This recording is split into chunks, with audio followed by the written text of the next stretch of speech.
Hello, hello, hello, everybody. How are you guys doing? I sure hope you are having an amazing day. Today, I'm having an amazing day, and I'm so excited because, well, one, I'm in a new location. Hopefully, this will help solve my let me sit this back here.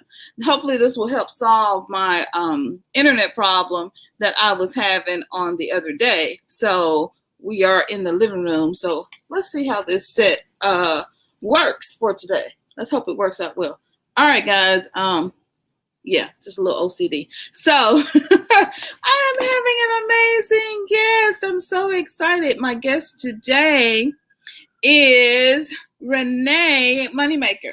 And if you don't know about Renae Moneymaker and the amazing work that she is doing in Tanzania, honey, are you going to learn today? She's doing some amazing things, and she is creating some amazing opportunities in the motherland for us to come back home and to repatriate back to the motherland. And it's just so incredibly exciting. I'm so excited. And so today, we're just going to give Renae some time over in Tanzania to come on in. You guys be sure to share the broadcast. I'm going to be doing some sharing. I've been doing some sharing this morning in preparation for her as well. And so I want you guys to share the broadcast, share, and let people know that we are on live and that Renae is going to be our amazing guest today. I look so clear. Yes, I'm in the living room. My woohoo, my router is just right behind me. So I'm hoping this works because hubby prepared this space for me. We were up last night because that's my kitchen back there. So we were up last night putting this. I don't know if you can see the circle of friends on that side. There it is. Behind me, but yeah, so we're just up creating this set today, and there it is. So I want to be able to show it, but we're up creating this set today so we could come on live, and I'm just really excited. All right, guys, be sure to share. I'm going to be doing some sharing as well because Renae will be here. I sent her a message. I'm going to send her another message just to let her know we are live. Let's see. It's on my phone, guys. Sharing. Sharing is caring. I tell you, sharing is caring. So I hope you guys are doing well. What have you guys? Hey, Demetra, how are you doing today? I hope you are doing well. I hope you are having an amazing day. I'm just really excited about this interview, about this broadcast, and about Tanzania because this Dr. Darnice had been to Tanzania. Hey, Shay, how are you doing? Dr. Darnice had been to Tanzania. Bye, Bay's going to head out. He's got some stuff he's going to do, but he's going to pop in and out to be with us. But yeah, so Dr. Darnice, if you haven't checked out that video on Sunday, go check it out. She had been to Tanzania, but now we're going to have this interview this conversation with Renae, and she's going to tell us all about Tanzania. And yeah, it's going to be good. Which platform do you use? Do you use Rstream? Yes. Oh yeah, I do. StreamYard, yeah, that's what I'm using. I need to do a whole video on this, but I just, you know who I got the advice to use this from, Shay.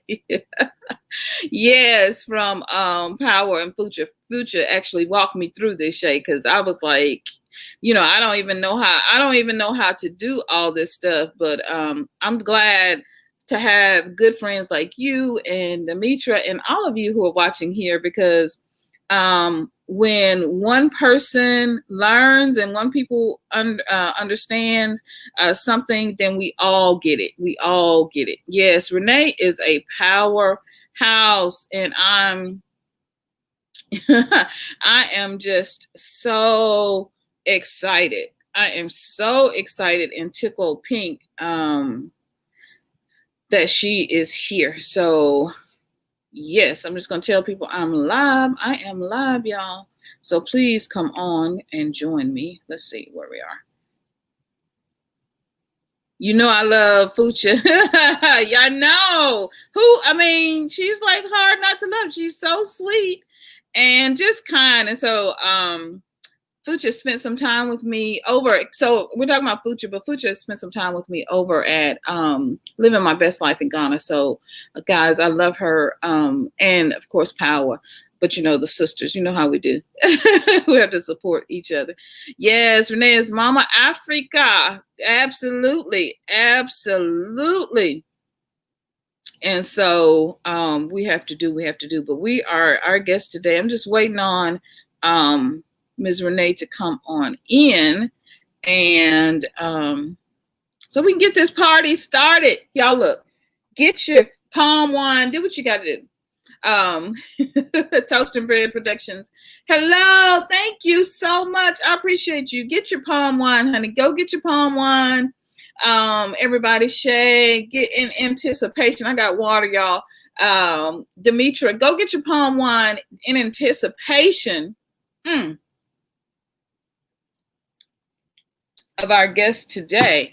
I am just so excited. So I'm just doing what I do. I got a lot pretty much shared, but because I was up early this morning. You know how you get excited and you can't sleep? That is that's how I'm feeling right now. I am feeling right now, just excited. So yes. Excited. Do all your rituals. I got to stole this from Daniel, but do your rituals. Daniel, he go and look for Daniel Badu. He did we did a collab together. We did a conversation together.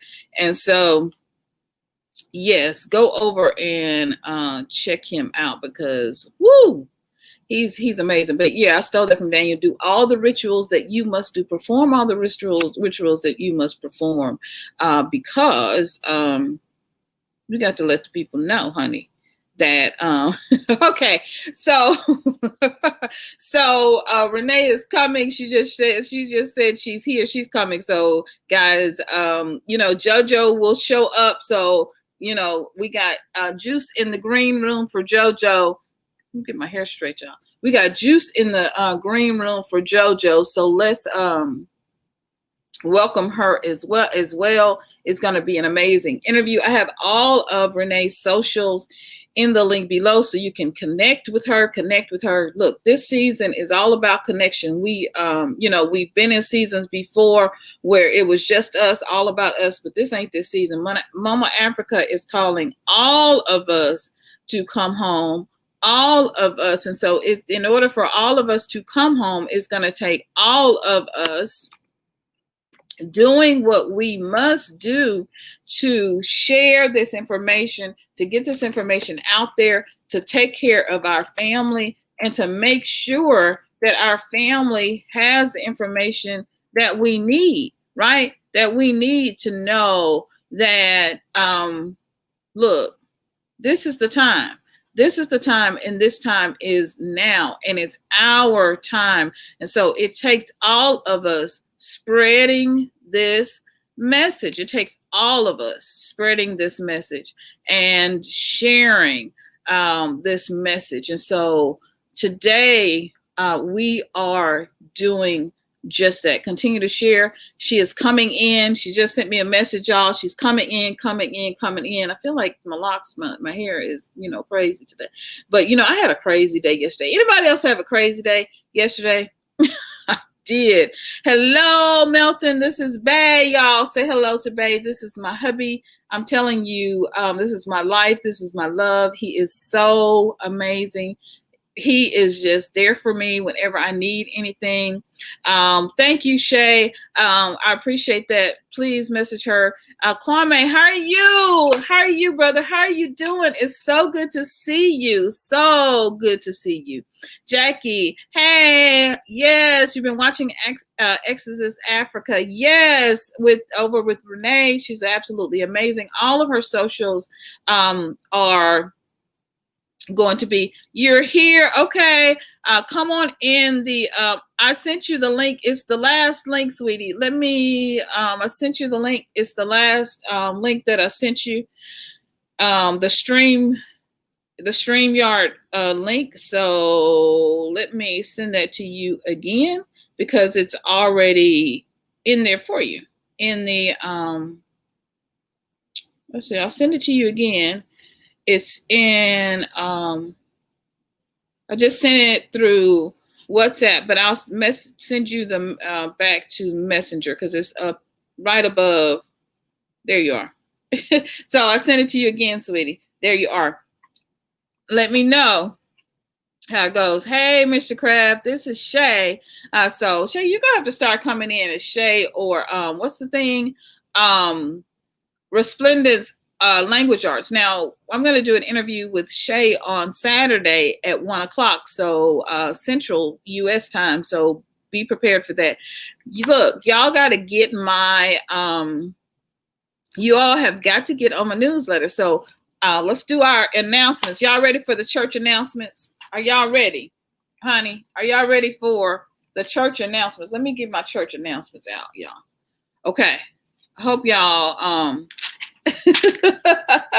hope y'all are ready for the church. Oh, here we go. Yes, the church announcements for today, honey. If you are not on my newsletter, you need to get on my newsletter. Welcome so much to the royal family. How are y'all doing, kings and queens? The first thing you need to do, of course, is to get on my newsletter. Now, if you're not on my newsletter, that should be a check right there. If you're not on my newsletter, you need to be, because I'll tell you when I'm going live. So MyRepatJourney@gmail.com. That is where you can email me so you can get on the newsletter. And honey, get going and get this information together whenever we go live. The next thing is, are you on my WhatsApp? Okay. Are you on my WhatsApp? Are you on my WhatsApp? If you're not on my WhatsApp, because I'll send you a link, I'll send you information right before we're going live. These are our church announcements. Y'all come on in this place. If you, Exodus Africa is coming. She is coming. She says she's going to change devices to her laptop, and then she'll be right in. You guys, we're just doing our morning announcements. We're just doing our church announcements for the kings and queens, the royal announcements, honey. So come on in. If you're not on my WhatsApp, in a part of my WhatsApp group, please do email me at MyRepatJourney@gmail.com, and I'll add you to the WhatsApp, and then you can get pre-notice before anybody else. That's the same thing with the newsletter. If you want to know what's going on, what's about to go down, who we're interviewing, who we're bringing to the channel, what's going on, y'all want to know where I'm going on the continent of Africa. So y'all be trying to get all my little business. But if you want to know all of this good information ahead of time, then I need y'all to come on down and you send me an email at MyRepatJourney@gmail.com so you can join the WhatsApp, and you can join my newsletter, and I'll send you all this good information, and you'll know before anybody else knows. You'll know before the video, before the information hits. You'll be the first. You'll be the insider, my queens and kings of the court, honey, the VIP. So that's what we're doing in the season. Also, there's a link below. So there's a link below for the WhatsApp. So please, please, please, please go ahead and click on that link, and you can enter your information and you can join that way as well. I figured it out, y'all. Shay's teaching me some things. I have to watch Shay, honey. If y'all want to know what's really going on and how to do a lot of tech stuff, I'm telling you, Shay, I'm telling y'all better Y'all better know the hookup, honey. She is the plug. All right. GoFundMe. Next is GoFundMe. I have a link for my GoFundMe. Look, this journey for hubby and I is getting real serious. And so we've got metrics and things, timelines that we want to meet. And you can help us meet those metrics, and you can help us meet those timelines simply by being part of our WhatsApp group, but also by funding or a small gift for the cost of something you buy at Dollar Tree, for $1, for $5, for $7 for the cost of a latte, for a 4 for $4 at McDonald's. You all can help Milton and I get to the motherland. You can help us with our journey, getting our visas, all of the things, and the passport, all the things that we need to do. That's what we're working on in this season. And so look, they are expediting my motherland plan. I had a plan, and it really was 2021. It was longer than this, but Jackie, they are expediting my plans. I mean, I got to get on up out of here. So if you can help, if you'd love to help, not only me, because we're also raising funds for other people to be able to get out as well. And so if you'd like to help, that GoFundMe is in the link below. I certainly would appreciate any gift, large or small. I would appreciate it. You really could help us out. So that GoFundMe is in the link below. You can also do PayPal at MyRepatJourney@gmail.com and send me a gift that way as well, and that would really help us out. So we got the GoFundMe. We got to get on to these royal. So excited. I'm excited. This is an exciting season. I am so excited, Shay. I mean, so many good things are happening. And look, y'all, I mean, I can't tell you, I have been on YouTube. We're going to talk about this for 3 years, but I started YouTube as just a hobby. So I was not really worried about growing it or anything. And 3 months ago, that's what YouTube told me. 3 months ago, I created my first content about Africa. I was celebrating Africa Day, just doing me. I was like, oh, they're having Africa Day. I'm going to come on. And I did a live and I celebrated Africa Day.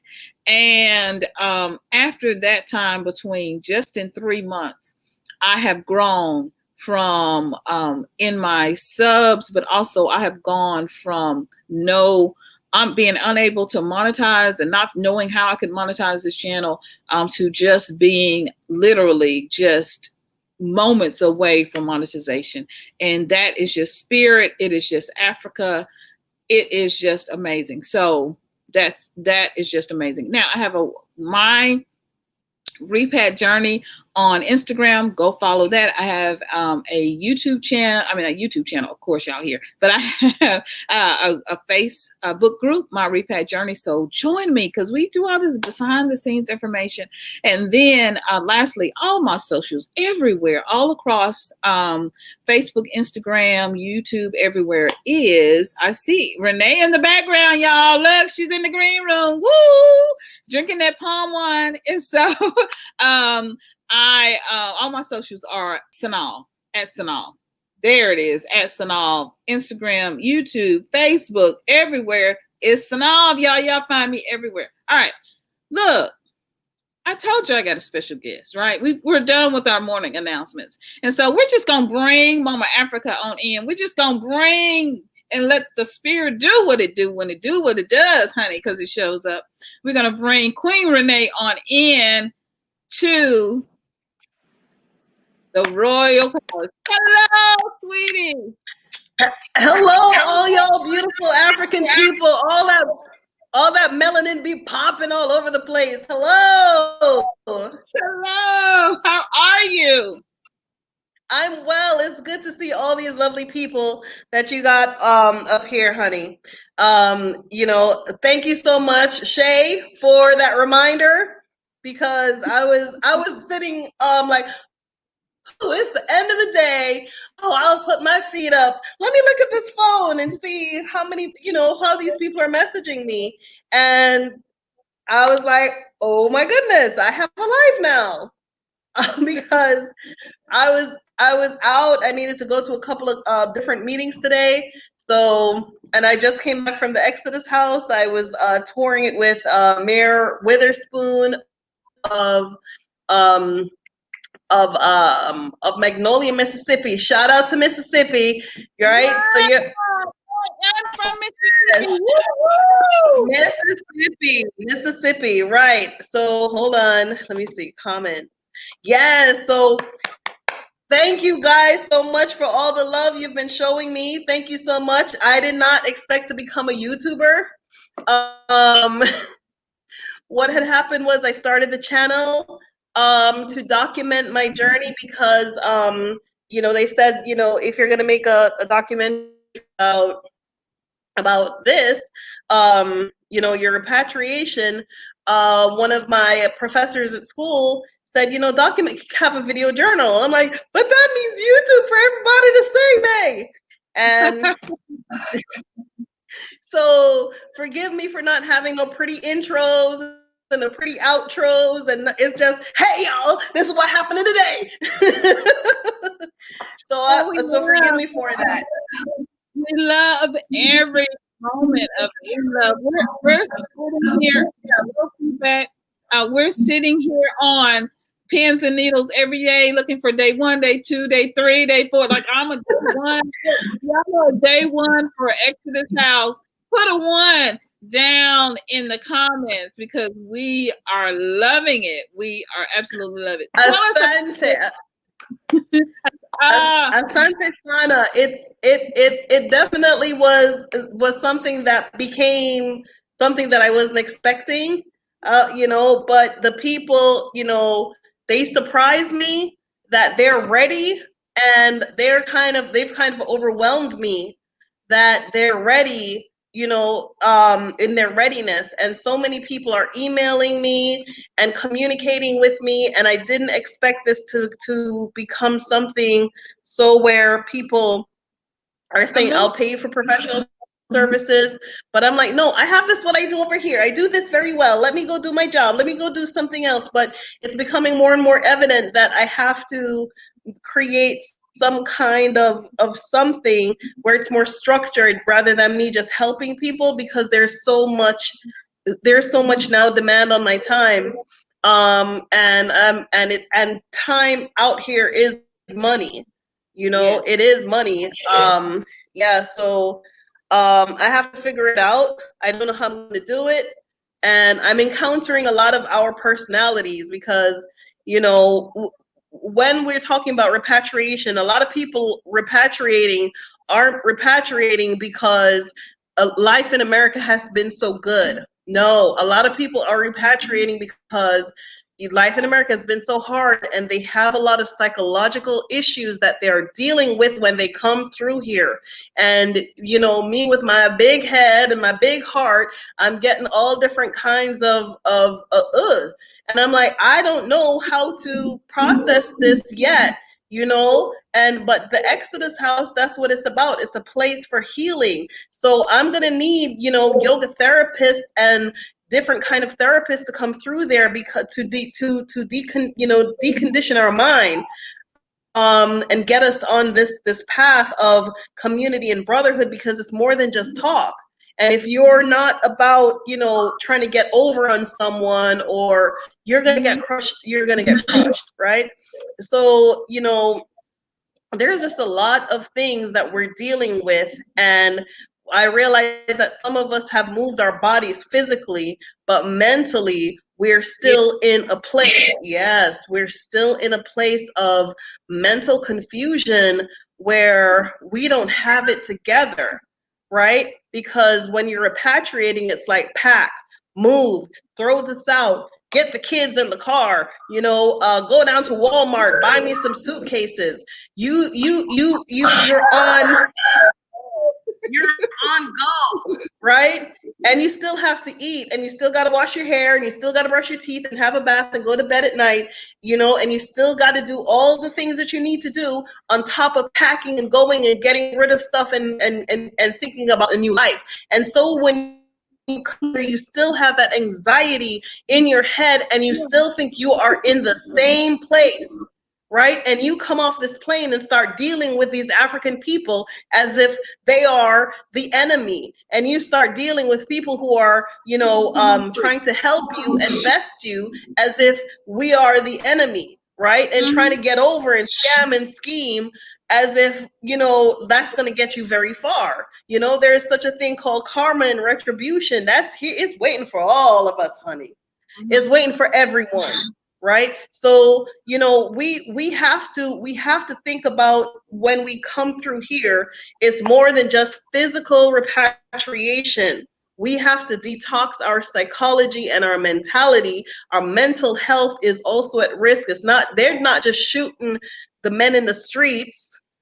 They have done a number on our minds already. And they have done a number. For everyone who's listening, please tell them you are starting Xodus House in Tanzania. Tell them you are the CEO and founder of the Xodus House. I am the founder. I am the founder of the Xodus House in Bahari Beach, Dar es Salaam, Tanzania. And what it is a 7-bedroom, 5-bathroom transitional housing area, but it is not just transitional housing. It is also a center of healing. It is a place for us to connect with each other and reconnect with Africa as we transition, not just physically, but also emotionally into Africa.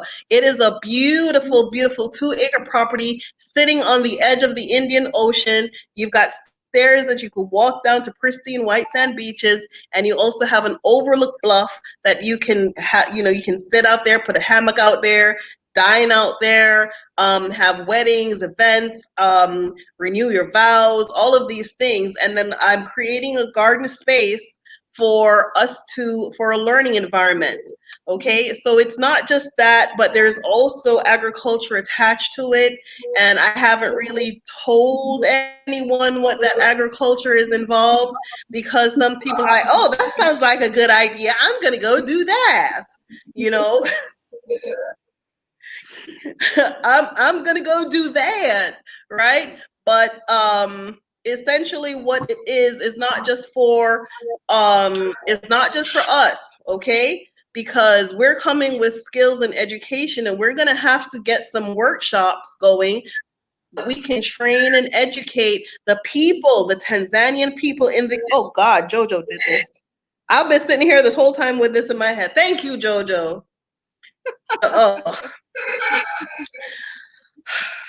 Lord help me. So she put it in my hair while I was in the car. I remember her doing it, and I looked over. I'm like, oh God. So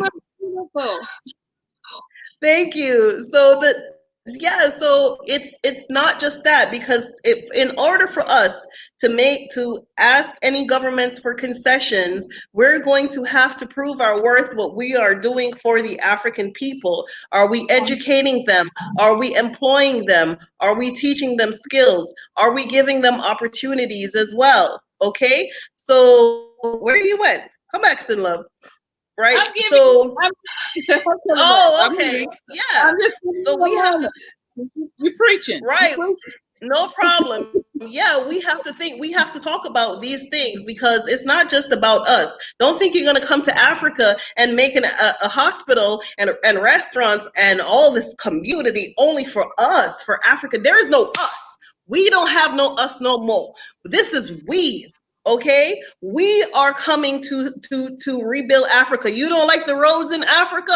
You come and build the roads in Africa. It's we and these Africans. Okay, if you're African American, you have to think about the African part of you too. Don't just be no American with some American money. You got to be coming through here for these African people too. Okay, so in what capacity you're going to be hiring Africans, you have to think about, what can you do to train an African? Can I teach somebody how to sew?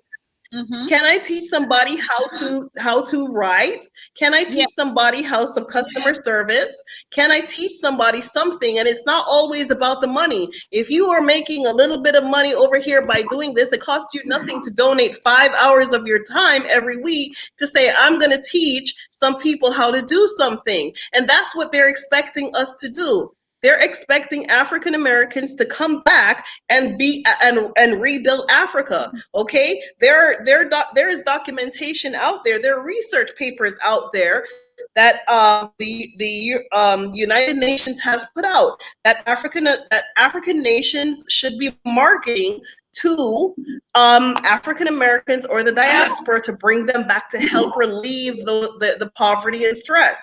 Okay, but the situation is unique in Tanzania. Let me tell you something. Tanzania is not like some other countries that are depending on foreign aid that will change their whole entire constitution to attract you. Meanwhile, they don't have the infrastructure to keep you. Hold on just a minute. Now, you all have been asking me about Tanzania. Are you listening? Do you hear what she's saying? Do you have your notebooks? Do you have your information? Do you have your pen? Because and I talk fast. I'm sorry. About Tanzania. And here it is. Now, tell them all about it. The reason that Tanzania is in a unique position is because, look, go ahead, sweetie. Go ahead, Queen. Okay.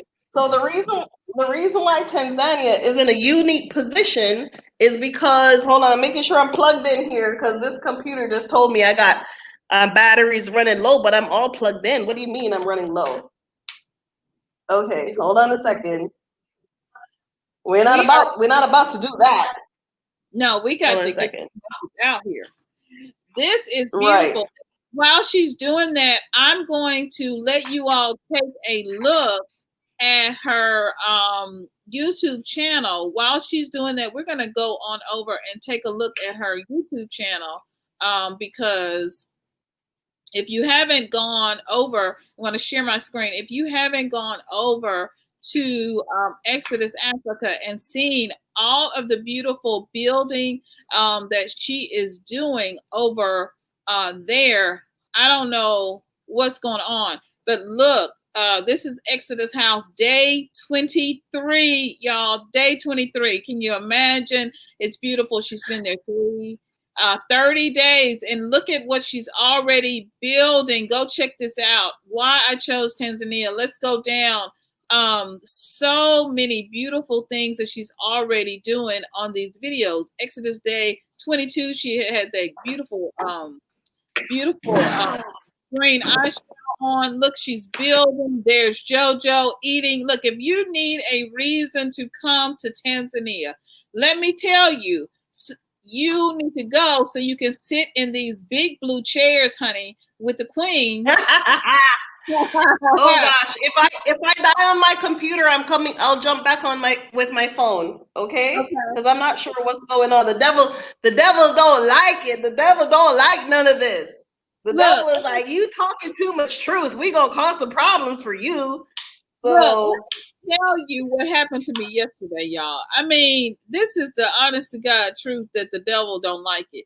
Let me tell you how the devil don't like it. Yesterday, I did an interview. I did a video, and I was talking about. Go back and check that out. That the Memphis Light, Gas, and Water is cutting out 31,000 people of their utilities. 31,000 people. Well, yesterday, while I was preparing for this video and researching, guess what MLG&W decided to do? Cut my lights off. Cut it off. Cut my lights off. And it's funny. It's funny. There is electricity in this room. There is electricity everywhere in this room, but in the socket that should keep my laptop charged, there is no power. Wow. Right? So this is how the devil works. And so let me tell you, so they cut my power off. So long story short, we drove, we couldn't get anybody on the line. We had already made, because of COVID, everyone has had a lot of people have had some kind of challenges because due to COVID. And so financially, our business has been challenged, all of that, right? A lot of the launches that we were doing, plans challenged. And so we made our payment arrangement. We did our due diligence, but we made it 30 days ago. We did what they told us to do. We were on the payment arrangements. Because ain't nobody got no $2,500 to pay no light bill. I'm just going to tell you, I don't have that. No. And why they jacking up prices, I don't know. But while y'all are worried about not having power going out in Africa, let me tell you that it's going right here, happening right here in the U.S. while y'all complaining. But anyway, that's another story. So we called. Finally, my husband got somebody on the line, and he talked to him. And they said, oh, sir, you don't owe anything. Your payment plan is already in place, and you've already paid 2 payments. You're on track. In fact, you're ahead. So we're going to have your power back on in the next 15 minutes. It took us 3 hours to get somebody on the phone for them to tell us that they had made a mistake. But you see, I got power, right? Because I ain't lying. And I'm just told you I don't have $2,500. When did I tell you the devil is busy? But let me tell you what we did. We began to listen to spirit, and you know what? We started getting our plans together to get out of here. When I tell you my plans have been escalated, I'm telling you, we about to get on out. If I go off, I'll be right back. We'll be right back. Okay. So we are in, first of all, I love those chairs. Can y'all see those chairs? But anyway, so we have to do our due diligence to do what we have to do to get out of here. Over in Tanzania, my sister is building. Do you hear me? She is building a place. This is Day 9 house. Go over. I'm just on the Xodus Africa. Is the website, is the YouTube channel. So that's where I am. And she's doing amazing things. She's building. Okay. Here she just met a repatriate at the airport. Okay. So many amazing things. Ironwork. So many amazing things that she's doing from scratch. One woman. Look, the power of queenship. You hear me? The power of a single mother. Yes. A single mother. Yes, a power of what we can do as queens. Yes, we are doing this thing. I'm just telling you, we are doing it. A single mother, and she is doing it. Are you good, sweetie? No, I'm going to leave the studio and go on with my phone instead of like the battery going out in the middle chat, because there's electricity in the room, but not, I don't know, I've never seen this before, not in the sockets. So I don't know, the devil don't like it. So I'll just go over to the big old blue chair with my phone so we can have just a chat. Okay, I'll be right back. Right back. So she's going over to the blue chair, y'all. This is gonna be good. Lord, the power of the blue chair, honey. Oh, because she gets militant in the blue chair. Y'all know we get fussed at in the blue chair, honey. When she is in this big blue chair. So let's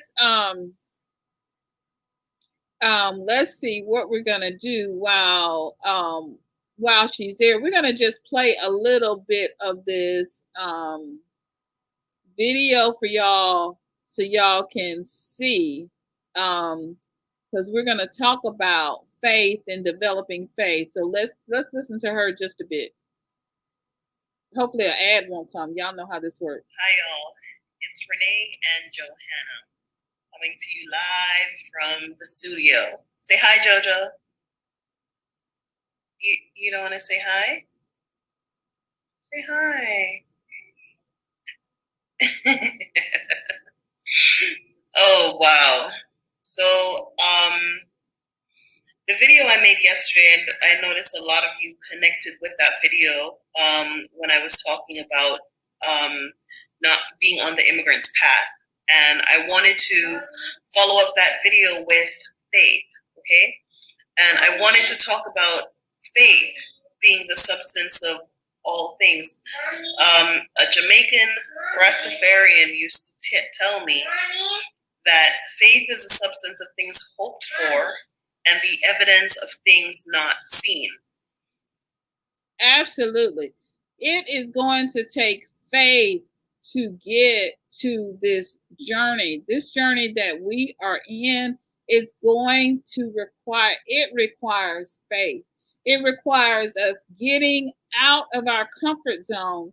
And like I was saying, the whole situation with crazy foolishness, the enemy coming with the lights yesterday. I'm sitting there like, this is crazy. And so regardless of what happens, hubby and I have decided to stay in faith. And so regardless of what happens, what we see or what it looks like, the challenges that come up, because I'm telling you, as soon as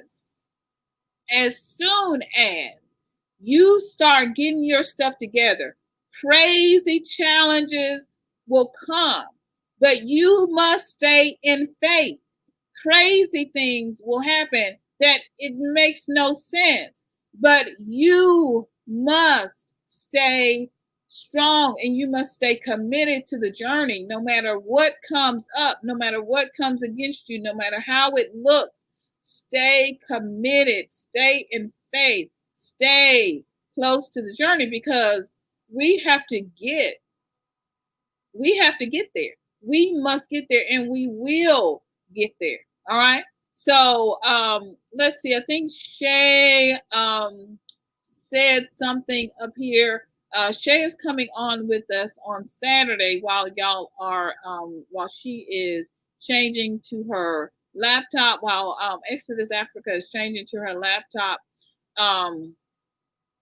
Shay is talking about her class that's coming up, and Kwame, she's going to put some information in the WhatsApp group. So if you're not on WhatsApp with me in my WhatsApp groups and all, there's a link in the description below. You can click that link and join the WhatsApp, or you can send me an email, and I'll email at MyRepatJourney@gmail.com, and I'll email it to you.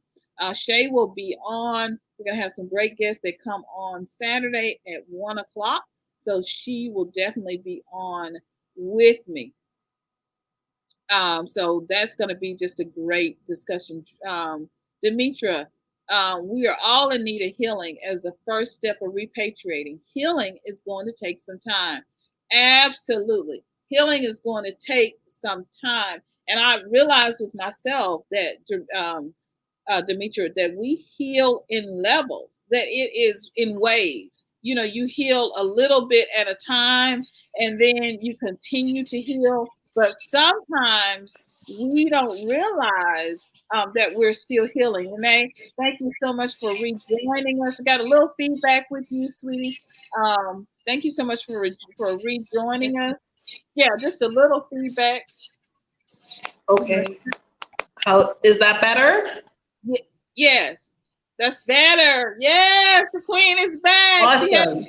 Y'all. Look, I hope y'all didn't drink too much palm wine while she was gone.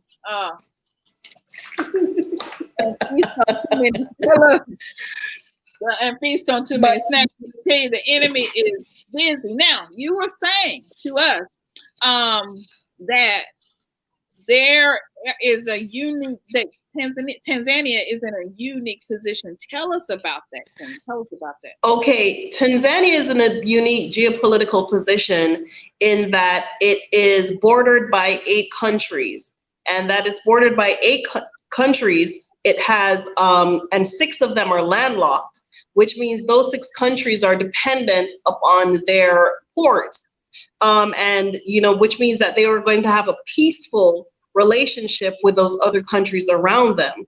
The countries to the north, Kenya, is self-sustaining and very strong as an economic powerhouse. The country to the south, Mozambique, is also very strong and also an economic powerhouse. Tanzania is sitting on oil reserves that they have yet to drill into off the coast of Zanzibar, right? They have unique relationships with all of these countries from a diplomatic perspective. But not only that, they also have a variety of different kinds of industries that you can, the natural industries. So let's say, for example, the mining industry, okay? Let's say tourism isn't your thing. You can't see yourself hiking up Mount Kilimanjaro or chasing the lions, you know, somewhere in the Serengeti. Let's just say that's not your thing, but this is your thing, right? Some pretty rocks and things. Wait, hold on. JoJo's trying to get in. I'm sorry. Hold on. You know, one of the things that I love is that Tanzania has tanzanite. And tanzanite, y'all see the big blue chair, you see the blue behind me. Yes. On my dresser. My birthstone, I'm a December baby, Sagittarius. My tanzanite is my birthstone. Hey, JoJo. Really? Yay. Say hi. How are you? She's trying to cover her little self. She's trying to get in on the show. Uh-oh, come on in. So, come on. Mining is huge. That would have been my baby. My baby is 24, Alexandria. And I'm telling you, this is she was a hit baby. She was right there every single moment. So I kudos to you, Mom, for all the work you are doing and the hard work you are. I know it is not easy, but the Most High and the ancestors are with you, and they have given you the strength for the journey to do this. Yes, ma'am. That's why, you know, you're having so much beautiful success, and because this is why we love you so much. But yes, Jackie, mining is huge. And so mining is huge. So you not just tanzanite, but this is a tourmaline, okay? And I'm going to show you something. This stone is a watermelon tourmaline, and it's one of the purest watermelon tourmalines that are out there, okay? It has inclusion, so you know it's real. And when I bought this stone, I thought it was fake, okay? And let me see if I get closer, or how do I do this? So there you go. Right? When I got this stone, I thought it was fake. And everywhere that I went, thought it was fake until they put it under the loop.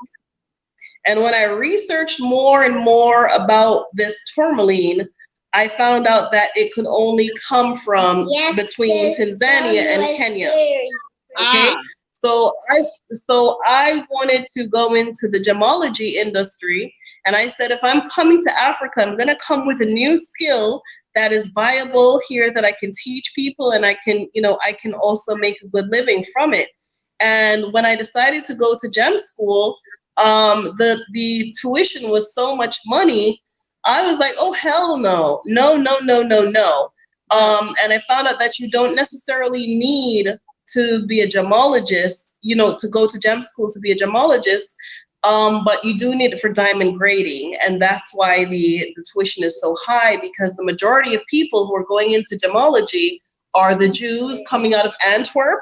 They're coming out of Belgium. They're coming out of South Africa. They have access, and so it's out of our reach, right? And right here in Tanzania is also another rich place for gemology. So you have the artisan mines. The guy who's finding those big old rocks one after the other, he's an artisan miner, meaning that he does this.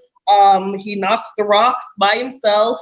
It's not a big old thing, but that he has all the excavation tools and the picks, and he has everybody who can do it for him.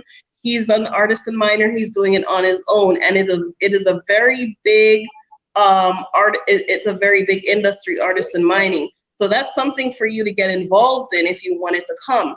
The other thing you wanted to thank you for the invitation. Thank you for the invitation. Yes, and I want people to go and research and see what opportunities there are. If you are a photographer, a filmographer, or anything, there is enough abundance of wildlife. If you like people and you are thinking about opening up a small, a little resort, this is the place to do it. The tourism is here. The beautiful white sand beaches that they don't show you, that they only show you, go to Florida and go to some Hawaii and go to, all these other places. Meanwhile, all of Africa has, not all of Africa, sorry, all of, these Eastern coastal places, and some places in the west coast also has beautiful beaches, but they're not marketing it to us that way. And I was a travel agent for a long time, and I knew of Zanzibar. I knew that Zanzibar was a prime spot, and I sent tons of honeymooners to Zanzibar. Don't do that. To Zanzibar. However, I did not know that mainland Tanzania was equally as beautiful and competitive as, I knew Mozambique was, but I didn't, and I know Kenya and some places, Mombasa, but I didn't know Tanzania had all of this beauty. And it's lush, it's green, it has, there are different areas that if everybody else around Tanzania said, I'm never doing business with you ever again, goodbye, we're shutting our doors, Tanzania can survive on their own. They have different sections in the country that they handle their own agriculture. They have the wetlands, they have the big 5 game animals, they have everything. So, for me, if I'm going to leave off of the United States, first of all, the United States, I don't think a lot of people realize is that they can't necessarily feed themselves. No. A lot of the things that they import. Okay, if China said we're shutting all our factories, there'll be no more Walmart. Okay, there'll be no more Amazon. There'll be no more any of these things. So you have to think about how self-sustaining a country is. And this is the reason why Tanzania can afford to say, we are reopening our doors. Okay, we're over coronavirus. We're reopening our doors and we're moving on with our lives. Okay. The other thing because we farm here. And so this is what hubby do. I say we, I mean hubby. Okay. So we farm here. And I did a video and I showed just the backyard farm, but we have 9 acres. So, and my husband grew up farming. His and his family, they were sharecroppers, and my family was sharecroppers. So this is what we do. I mean, it's just what we do. And so I did a video of comparing our backyard, what we grow for our eating ourselves. I compared that to what was happening in the Gambia, and how you drop a seed in the ground in Mama Africa and she gives it in Tanzania, she gives it back to you. And so we haven't had anything. Farmers in Tennessee and Mississippi have been going through that. Even though we've been getting these torrential rains from the hurricanes, this year, nothing came up. Do you hear me? We had 4 okra and beans, and we had 3 tomatoes this year. It's burning. It's burning. I do know what's happening to the soil between the GMO seeds and between the pesticides. And this other stuff. We are having trouble growing, and so we're having to import. This is why the borders were back open. We're having to import our foods in. Yes, the great USA. And so many things are happening. I did the West. I did the video the other day about the store closings and the apocalypse that's happening with the malls and the retail shopping. And people, it's not just here in Tennessee that this is happening. Kwame says someone told him that in California, they also did the call, and they've been without power for hours. Not only that, it's burning in the West. So you've got Oregon and California on fire, and everybody wants to talk about the judgment that's going on, but there are dire consequences that are happening here, and we need to pay attention. Yeah. The thing is, the United States, for what it's worth, is a capitalistic country. And unfortunately, the way how they their form of capitalism is humanity be damned. Okay. And they don't necessarily think about the consequences.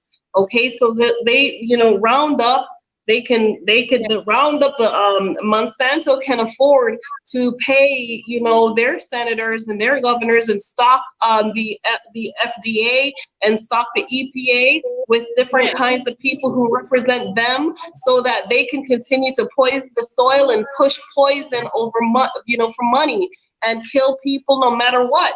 And these senators and these people go right along with it, because guess what? They make money hand over fist. When people show up sick at the hospital, they are making money some kind of way. Okay, you are just an object of generating money.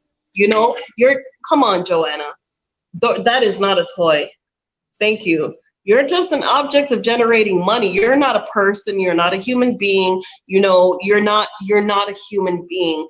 And when you're trained to feel that way and think that way, subconsciously about yourself, that you're not a human being, you don't see other people as a human being. You don't see other people's feelings or anything. And so we're coming here with that still in our mind of what they have done to us, that they dehumanize us. When they put us on, the way how they hypersexualize us, the way how they push the drugs on us, the way how they do all of these things to us, they are dehumanizing and devaluing us so that they can lift up themselves or to feel better about themselves and put us beneath the earth and the dirt.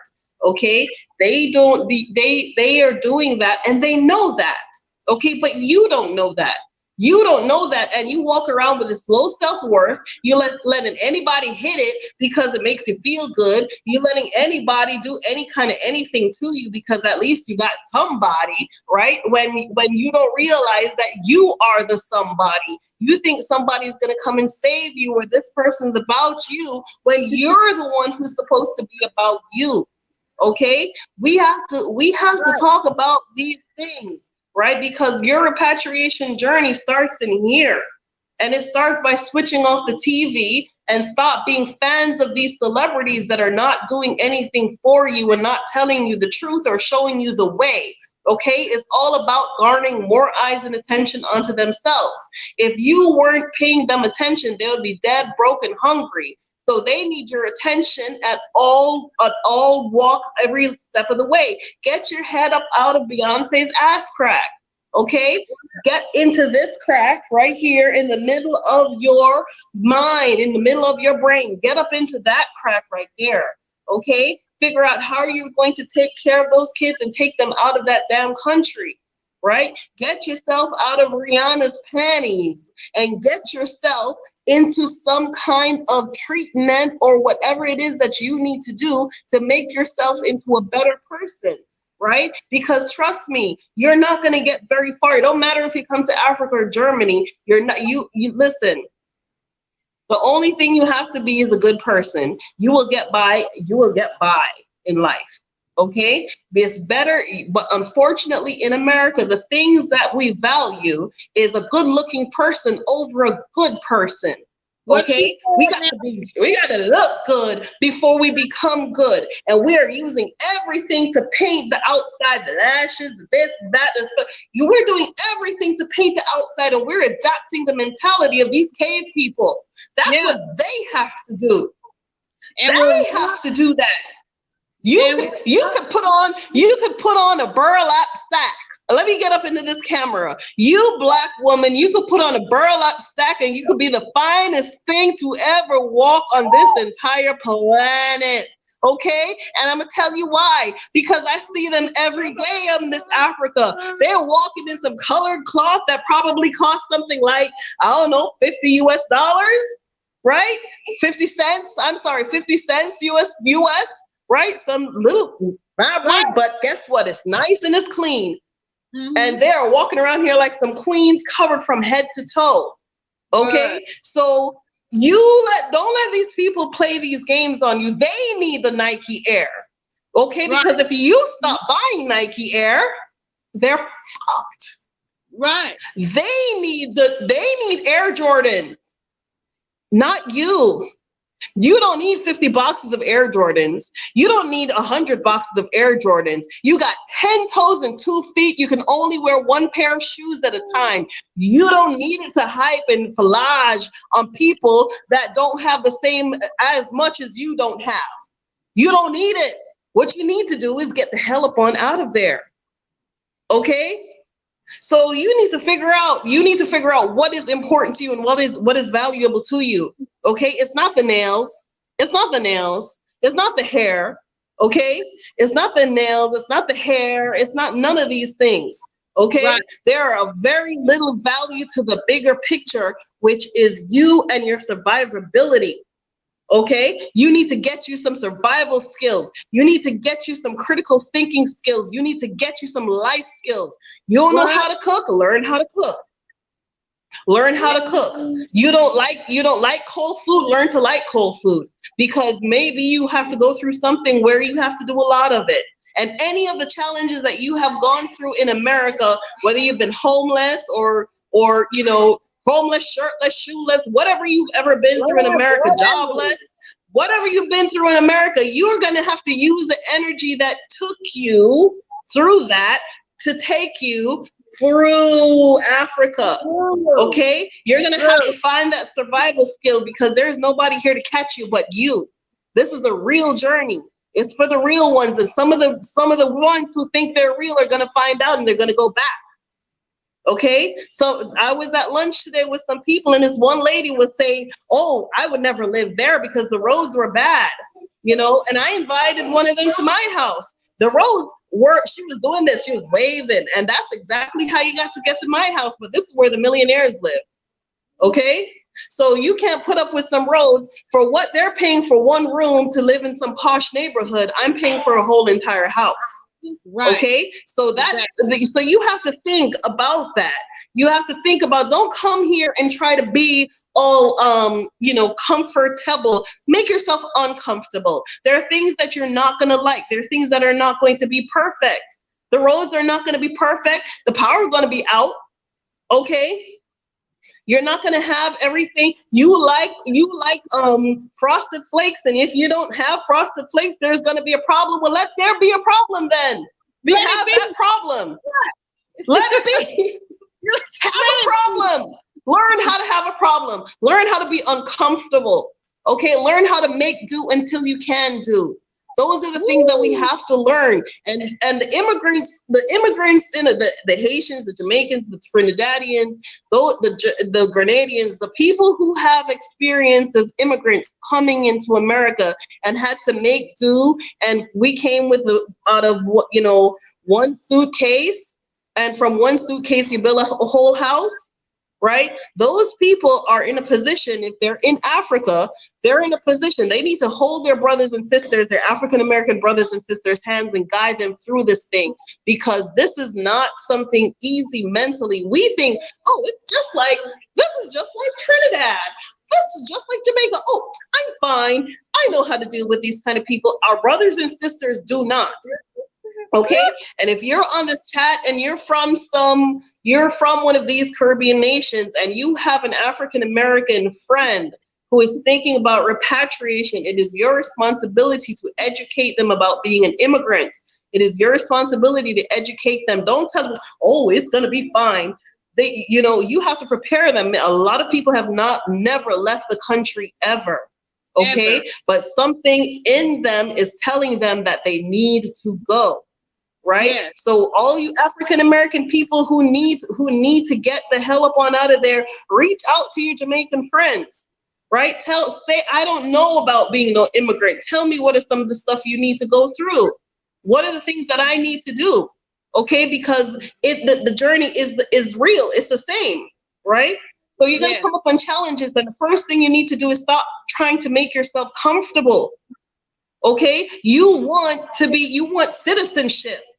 Okay, but meanwhile, when the Mexicans are coming, you're like, send them back, they're not American, right? They're gonna come and take our jobs, right? You are saying that about the Mexicans. You're talking about, oh, I don't like these Puerto Ricans. They come and they take the job and they work for cheap. And these Jamaicans, they come, they take the jobs and they work for cheap. And nobody can get nothing because these Jamaicans coming through here and these Asians, Meanwhile, you're like, I want citizenship in Africa because I deserve it. No, you do not.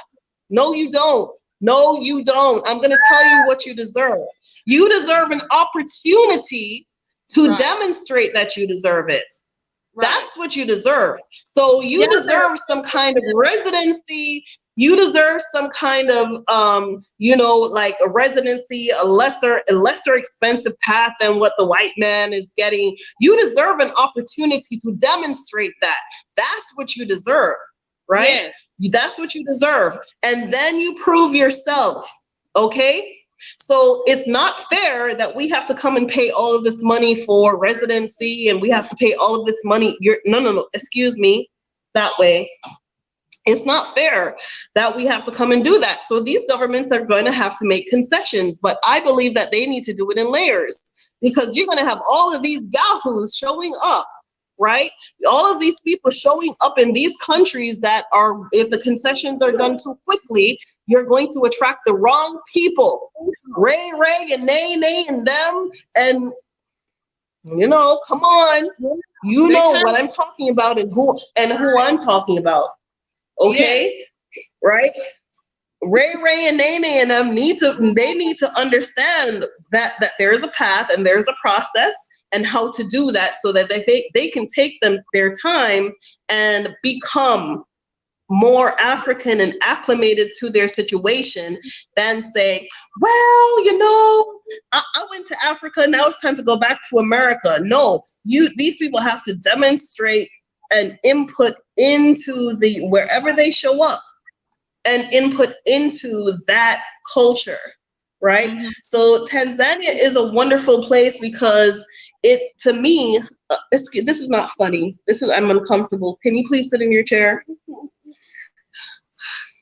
I mean, so we have this beautiful opportunity, and you know, while we're facing so much about moving and trying to get there, this is Shay.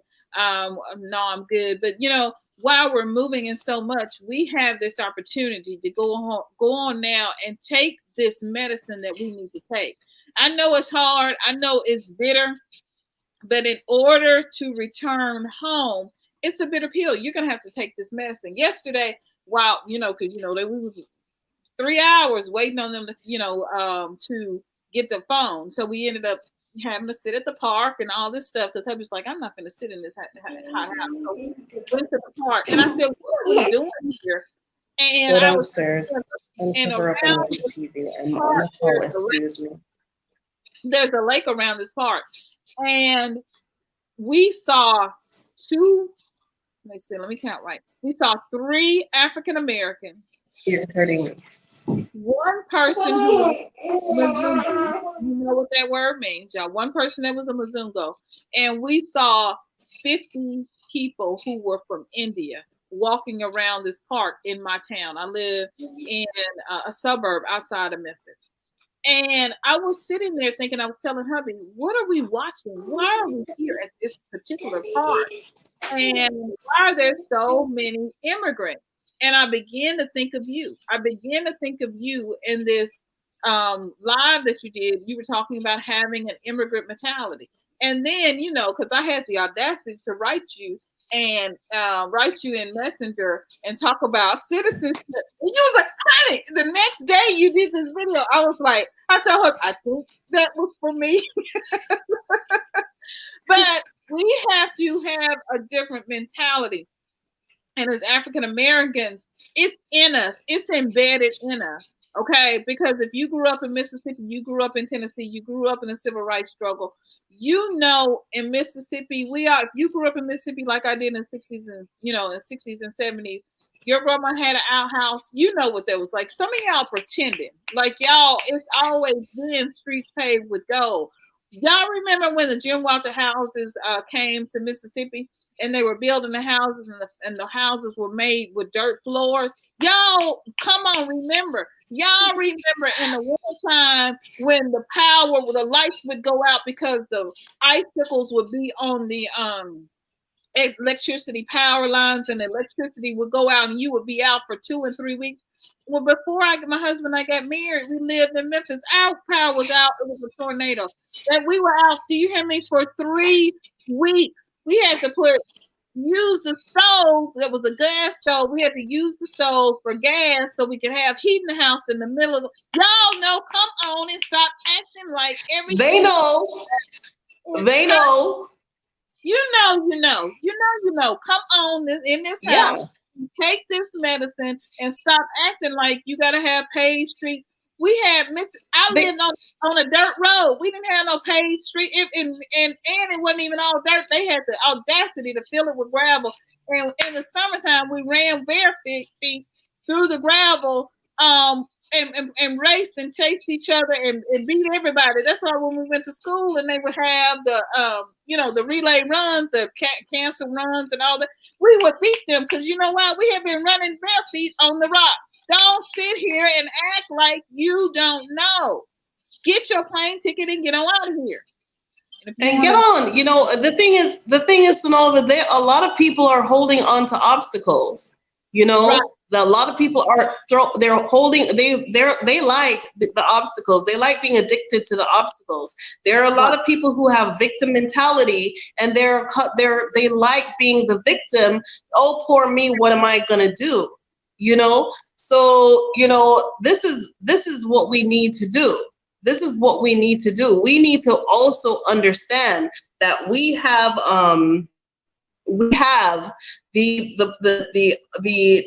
a chance to do what our ancestors could not do, cheaper than what our parents could do. Okay, I mean, I'm sure one day a slave looked around and go, "I is free, but I can't afford no ticket because there is no boats going back to Africa." Right. Okay. Right. I is free, but how am I going to get over there? Right. And we are in the same boat right now. And yes, reparations is a necessity, an absolute necessity. But to be honest with you, if I want the peace that I'm looking for now, only I have control over that now. Only I have the power over that now. Okay. So, I see people in the chat saying, we never gave up our citizenship.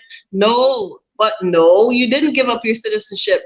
And there definitely points to, we didn't give up our citizenship. We are entitled to this. We're entitled to that. Okay. But you have to understand, you have to take that entitlement in with a grain of salt. Okay. You have to consider when you what are you taking back with you, right? What are you packing in that suitcase with you?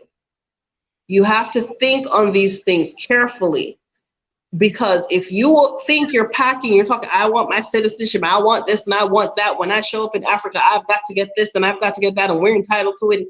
That is not an educated way to go about getting it, because it's not going to give it to you. Okay, that mental space is a negative mental space, because you are putting things in your head that you cannot employ to out here in the real world. There's nothing you can do that but feel some type of way. Okay, there's nothing you can do that but think some type of way. So you're just adding to a hurdle for yourself, a problem that you cannot solve. All you need to do is show up and make it happen for you, and make it happen for those around you, and make it happen in a big way. And the more of you who want to make it happen, who see like residency and citizenship as a right, the more of those African governments will make concessions, right? We deserve peace. Of course we deserve peace. Now we have to take that peace in ourselves. We have to think about what we're packing. Okay, and a lot of you want your citizenship in this African country, and the people who are saying that, right, are the people who need their American citizenship the most. Does these Right. African countries offer dual citizenship? What about your pension? What about your social security? What about if you die, who is your beneficiary? Who's going to get your money? So you have to be very careful what you ask for, and be careful about opening Pandora boxes that you cannot close. Okay, right. Residency is good and fine and enough. Cheap residency is good and fine and enough. Give us some residency for $50, okay? And it's good and fine and enough, and we can hold on to that until we get what we need, right? But many of you should not and cannot afford to let go of the United States of America, okay? Some of us are insane as hell. Don't follow the people who are crazy. No, don't. Okay. So, but some of you who have been working in your jobs, in your pension jobs, and your government jobs for 20, 30 years, and you have your retirement, you have your money, and you do not be the ones who are tooting the horn. I want my citizenship in Africa because I deserve it, and I should have it, and I should have this, and I should have that. Think carefully about what you're asking, okay? Because there are other things that come along with it. Right, so we need to have more about the things that we think are important, okay, and how important are those things. What is important is your housing. When you come, where you show up, you know, how are you going to live? How are you going to survive? Think about your employment. Think about where you go. How would you be able to affect employment for other people around you? Okay, so you have to think about what you're bringing, not what you're taking. Okay, so don't be packing no empty suitcase to come over here and be no vacuum to suck up all of Africa with your emptiness. You need to be packing good things that you can share with people. That's what Africa needs. Okay, after the emancipation of slaves, which slaves were only emancipated for the industrialization of the white world, right? They don't need slave labor anymore. They can get machinery, and instead of teaching slaves how to use machines, they realized that slaves, black people, would become more intelligent than white people. So instead of that, what they did was they brought the Irish and the Italians in to teach them how to use the machines and keep you in your place. Okay, right. So after industrialization, they came and carved up Africa. They need the resources from Africa. They no longer need the labor from Africa. And so they have robbed and pillaged the mind and the artisans and took them away to America and the Caribbean or wherever. And then they came and they robbed the resources, right? And now is an opportunity for us to take advantage of those resources that are available to us when we come back here. Okay, so now is a time for us to build Africa. They have sucked it dry.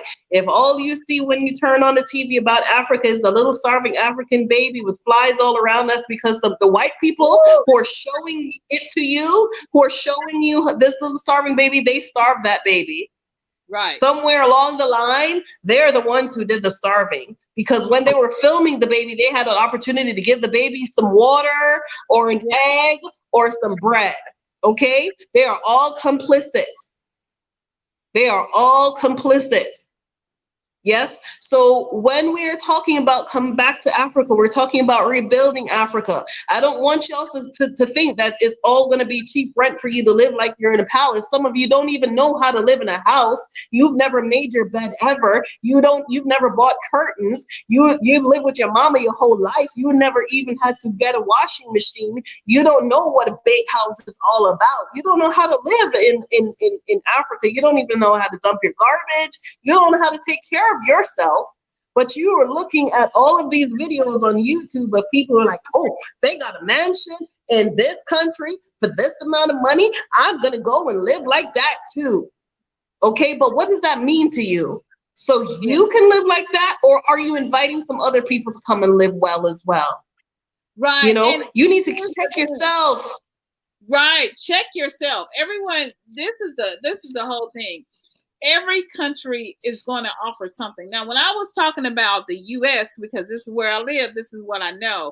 when I was talking about out of houses and all that, I'm not saying this is in Tanzania. I'm talking about America. So I want to clarify that.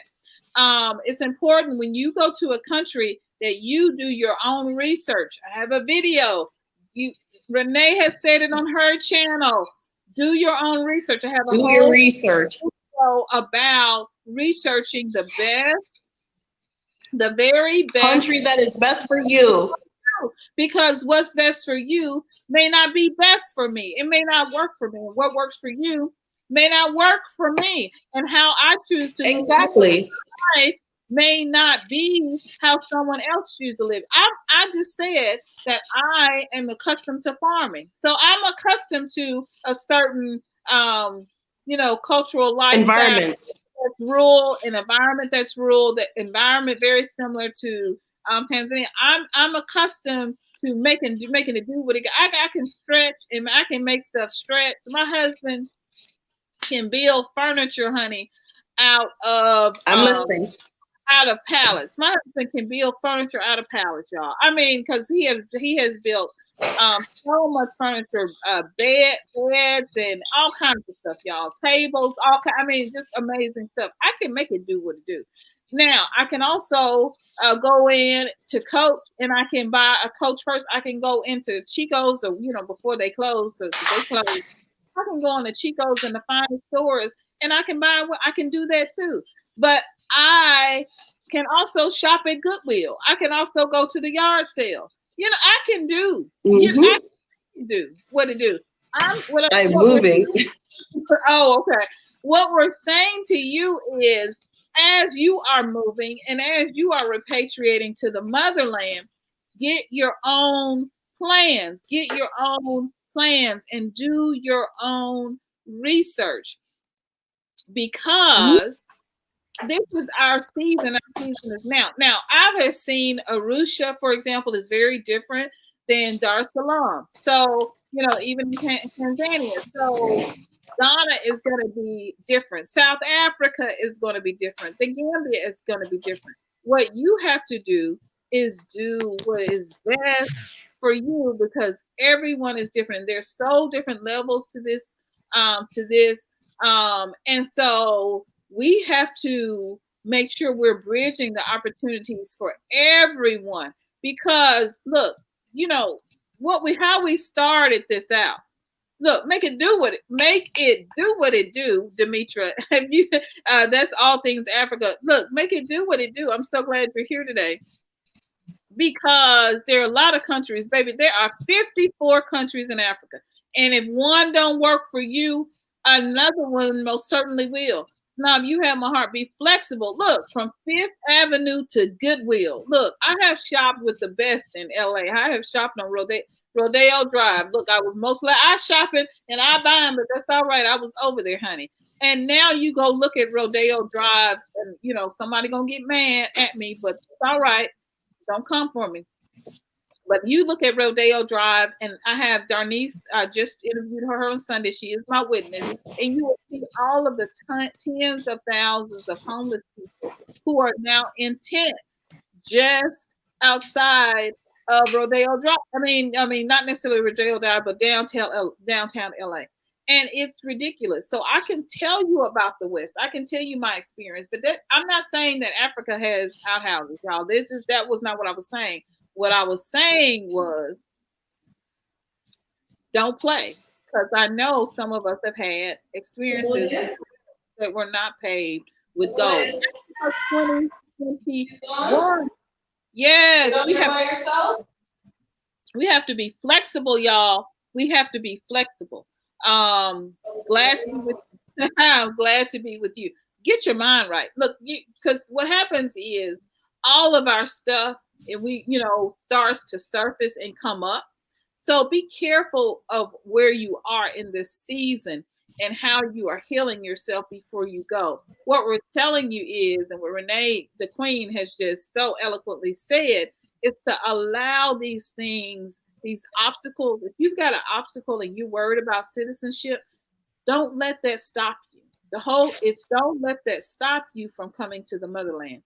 If you're afraid of bad roads, don't let that stop you from coming to the motherland. If you are afraid of power outages and electricity, don't let that stop you. Don't let anything stop you. What we're doing in this season is building together. We are here building together because things are happening, obviously, in the West. Things are happening in the West that we're not paying attention to, from the fires in California, the homelessness in California, the loss of jobs, the loss of wages. It's happening. Someone wrote me and said to me that in a couple of years, I don't know if it was you, Reginald, that wrote me and said in a couple of years that on one of my videos, on the video I did about the retail apocalypse, in a couple of years, the U.S. won't even be recognizable. It's already happening in major cities. You see the amount of homelessness that's going on. And so we have to continue to keep our minds right. So there are bad roads right here in London. Absolutely. There are bad roads everywhere. You guys be sure to go out and share this broadcast. Share this broadcast. Share the broadcast and keep people coming in. We've got 31 watching and 24 likes. Be sure to like. Please like the broadcast. She's coming, y'all. Be sure to get those likes up and give me a thumbs up, because this is how the algorithm helps to continue to share this broadcast and we get this information out there, because we have to get back to the movement. Homeless people are sleeping in storefronts. I'm here, SYNOLVE. Okay, the queen is here. Homeless people are sleeping in storefronts. Is just everywhere. Sorry. Oh, you're JoJo needed me. Yes, princess requires our attention.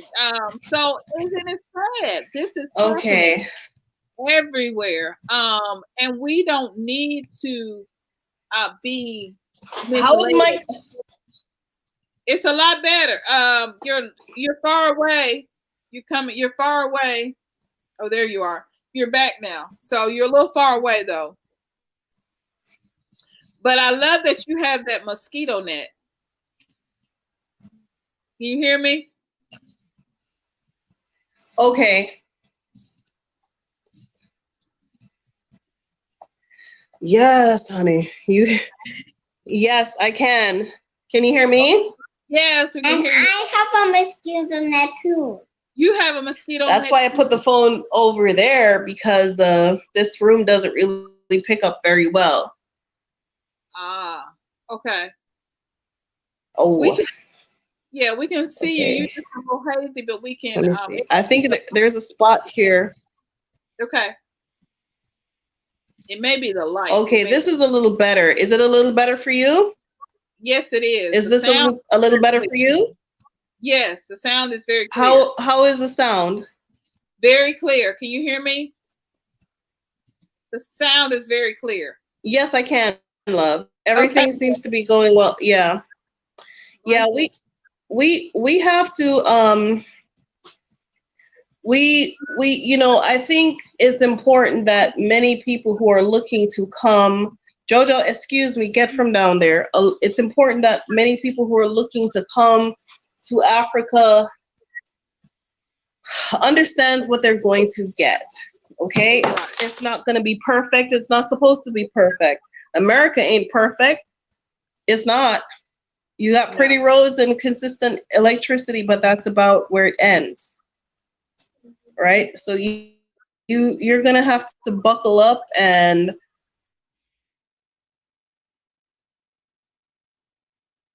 get ready for the ride. Accept that, and mommy. And if things are not going well for you, it's not necessarily. Sometimes you have to look at things internally. Sometimes you have to look at things internally. Like, I have to now confront myself. Like, what is it with me? Why people believe that it's okay to treat me this way? And it's me. It's me. I'm not putting myself in a position where I'm commanding and demanding what the way that people are accustomed to being treated, right? The way that people are being accustomed to being treated, I'm not treating them that way, right? So, you know, you have to look at you, take a good look at you of what exactly is it that you're doing that is not working for you, right? So, you know, people who are repatriating, I don't even think they understand what a powerful thing that is that they are doing, that they're returning their spirit, okay? They're returning their DNA. They're returning whatever it is that is bounded up in them that makes them them and made their parents and their parents before. They're releasing an energy into the atmosphere of satisfaction that has been wanting for 400 years. So your parents wanted to do it. Yeah, 500 years. Your grandparents wanted to do it. Yes. The first your grandparents wanted to do it. The first enslaved people came to these shores. They were brought here by the Spaniards in 1525. We have been here 500 years. Do you hear me?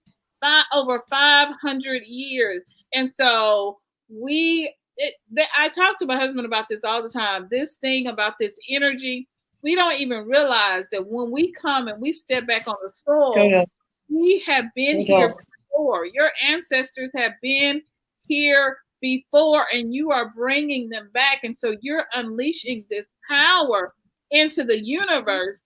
We have, as much as we have said, enough is enough. Not another George Floyd. And then how many George Floyds have happened after that? When you step on to the continent and the soil, and you step through the door of return, ancestors are clapping.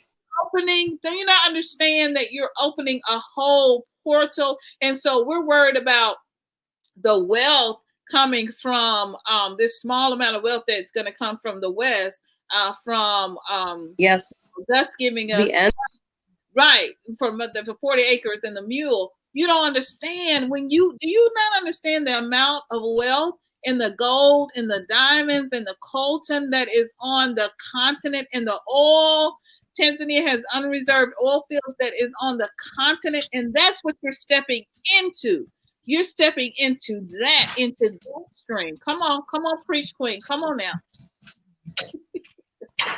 The thing is, they're stepping back into something that they physically have never known, because slavery itself was not created in England. Okay, they didn't bring people back to England and sail and take place to Scandinavia, where it was cold and the ground was hard and there was no sunlight. They took you to places where they had sunlight so that they would be able to recreate Africa under their control. That is all that they were recreating Africa. That's what they were trying to do. They were trying to recreate Africa on these in these places. Okay, they didn't do that just because they were evil and they're wicked, but because they wanted power and control. And your power and control is in the natural resources, it's in the agriculture, it's in the mining, it's in the gold, it's in the diamonds, it's in the oil. I mean, Antwerp controls all of the diamonds in the world, but they don't have any diamond mines in the Belgium. Right. All their diamonds come from the Congo. Right. It comes from all of these different places. Right? They don't have any of these things. Okay? Any of these things, you know, I used to say, oh, how come the best chocolate in the world comes from Belgium and not a blade of cocoa grows in Belgium? right? Right. It's the Belgian chocolate. Everything is it's the European standard coming from African resources. The best wood that they use to make ships does not Yeah. come from any of their countries. Okay, Angelique wood comes from Suriname. Right? None of the things, mahogany that they're talking, oh, the best wood in the world is mahogany, that comes from Jamaica. It comes from all over the place, but it don't come from. It don't come from America. Yeah, it does not. No, it does not. And my husband used to work for Hershey, and Hershey Chocolate here in Memphis. They have a location here. And that we talked about. Talk about the shipments and where the cocoa Ghana, where the cocoa is coming from. It is not coming from the U.S. And this is why the French have all of the gold that they have, but you have the mines in Mali that are empty. But you know, we won't lose. That are empty, right? Senegal, exactly.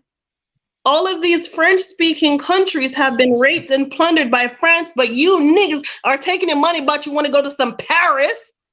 Okay, you want to go to the Louvre so you can prove that you have arrived at some level of white man equality, because you can go to Paris that has been raping all of Africa before you take your money and spend it in Africa, right? I'm just telling you, y'all people need to understand that the foundations of Europe, whether you're talking about history or anthropology, comes from Africa. You need to know yourself and know who you are and indulge yourself in your history. Read 100 Greatest Men of Power. Read A.J. Rogers' Sex and Race. Read the books that are going to enlighten you and shed some light on you. And the longer you have been exposing yourself, the more you're able to hold on to something inside of yourself that nobody can tell you nothing. Right. What was the book? It was Sex and Race. What was the book? It was Sex and Race. Okay, these are A.J. Rogers' books. 100 Greatest Men of Power. Always the next one. Okay, just any A.J. Rogers books. A.J. Rogers was a researcher in the 1920s and 30s that was founded by Schomburg. The Schomburg Library in New York was named after a man who was financing A.J. Rogers, was a Jamaican, and he traveled all over the world and discovered, all of these, we hear people are saying, well, the Olmecs, that research comes from A.J. Rogers. He was a Jamaican, right? And you don't hear the credit from where it comes from. These research comes. 100 Years of Power by A.J. Rogers. No, I'm sorry, not 100 Years of Power. 100 Greatest Men of Power. Okay, Greatest Black Men of Power. Okay, and he was the first person who went and researched. All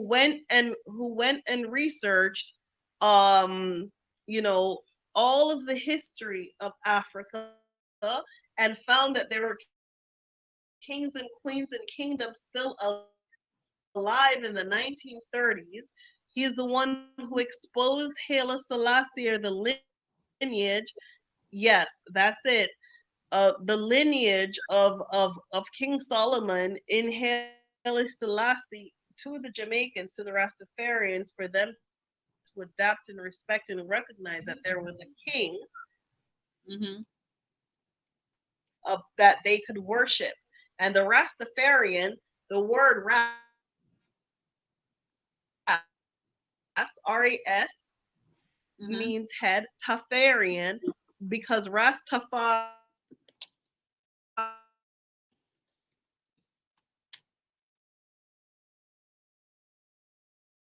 Now, I didn't hear you're breaking up, Tafarian. Makanen, which is the name of his imperial majesty, Haile Selassie.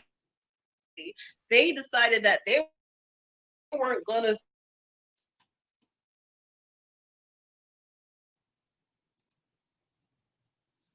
think you're breaking up a little bit. I think you're breaking up just in about so. Worship, no. white Jesus. They were going to a man who looked like a king, and that's who they decided. Yes. And so as God, right? Because they were, you have to find it in your consciousness and recognize that everything that they've been telling you is a lie. Everything. Okay. Everything. So your Jesus is a lie. Okay. And Mary suckling Jesus, white Jesus, is a lie. Okay. That is Isis suckling Horus, right? You need to expose yourself, right? Read Black Athena. Okay. And Black Athena exposes that all of the Greek lies, all of the lies that they tell you is the foundations of Western civilization, was stolen from Africa. Okay. And the more you recognize and begin to realize that everything that they have taught you is a lie, it is hard to turn on the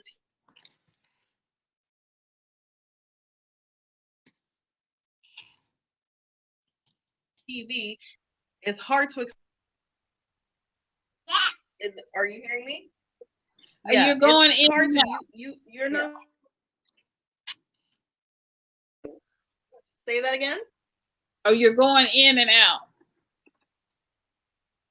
Yeah, because with the spot where I'm able to keep the phone charged does not have good internet in this house. So I have to move it around. Either I'm too far away. I hope this works. Okay. Any good? That's better. And then Yes, that's better. Is cow jumped over. okay, hold on. Shush. Yeah, so your repatriation is more than just stop, Jojo. Come on, I'm having a conversation. Your repatriation is more than just you leaving. Your mind has to leave there first. Your mind has to leave there first, okay? You have to receive that everything that they have provided for you by way of education and information is falsehood. They're feeding you your own history, Exactly. repackaged as their own, okay? All of your information is being repackaged. The numeral system 1, 2, 3, 4, 5 that was created by the Arabs, okay? Everything that you can see, that you can touch, they're giving you the days of the week are Monday, Tuesday, Wednesday, Thursday, Friday, Saturday. No, the days of the week are Moon Day, Tuesday, which is Mars, Wednesday, which is Mercury, Thursday, which is Jupiter, Friday, which is Venus, Saturday, which is Saturn, and Sunday is the sun. And those the names of the week are named after the planets so that they're worshiping them on different days of the week. They're worshiping different gods. It all goes back to cosmology. It's deep. And if you know how deep it is, if you knew how deep it is, start educating yourself and exposing yourself. Okay? And don't try to convince anybody to believe what you believe or know what you know. All you have to do is understand that you have been lied to and the truth is out there for you. Absolutely. Right? This is no joke. This is no joke. No, this is real. Right? This is no joke. I just had this conversation with Dr. Darnice, who is a professor in LA, and she talked about African cosmology. We have to learn African cosmology. And if you understand African cosmology, then you understand a whole total new system and way of being. And when you come back home to repatriate, it starts with your mind. This is why we talk about, I got a whole video, get your mind right before you come to Africa. The whole point is that you have to enter into a new system of thought. So what you see as a bad road, do you not know that that's also a way to keep the colonizer out? Do you not see some things that you see as why we haven't developed this is because we didn't feel like it, because we meant to keep other people out. And so people don't think like South Africa. If you start developing everything and doing everything and everything is perfect, and you make it all perfect, who is going to come? So be careful what you put how you judge things. I was gonna say be careful. Girl, I was gonna go Mississippi. I was gonna say be careful what you put your mouth on, because you need to be careful, because you don't know how, you don't even understand how the ancestors have hidden what they've hidden and have done what they've done. And so while the gold is hidden, and you understand, and the Tanzanite and all of these jewels are hidden, you have to dig out yourself the energy and the wealth that is within you, because it is within you. And that's what we're trying to dig out now as you go back home. Look, yes, I say, let those who have ears, let them hear. Let them hear. It's everybody's not going to catch this. And Renae said this. Queen Renae already said this. Some of y'all going to go over, and you're going to be back before the month out. And that's going to be okay too. That's going to be all right. But get yourself together before you get to the motherland, so you're not disappointed. And so you see what the ancestors and the ancients have hidden for you, Thank you. Develop is their curse, our threat. Preach. Why don't you preach in this house? Come on, somebody. Come on, Queen. Come on, Queen. Absolutely. Africa's development is their curse. Okay? They are so jealous. They're so jealous of us. They are so jealous of everything about us. If we knew who we really were, they would have to also remember that they were slaves. If we knew who we really were, we would have to remind them that once they were slaves, and the word slave comes from Slav because they were enslaved. Okay? They would be the ones walking around with their head down and can't look us in the face. Because if you should drag all of them back to the hole that they came out of in Eastern Europe, they could not make it, because they can't survive like that.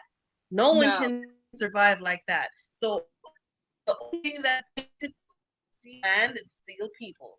Okay? They have no real power, right? Their whole religious system is built on a lie and built on stealing.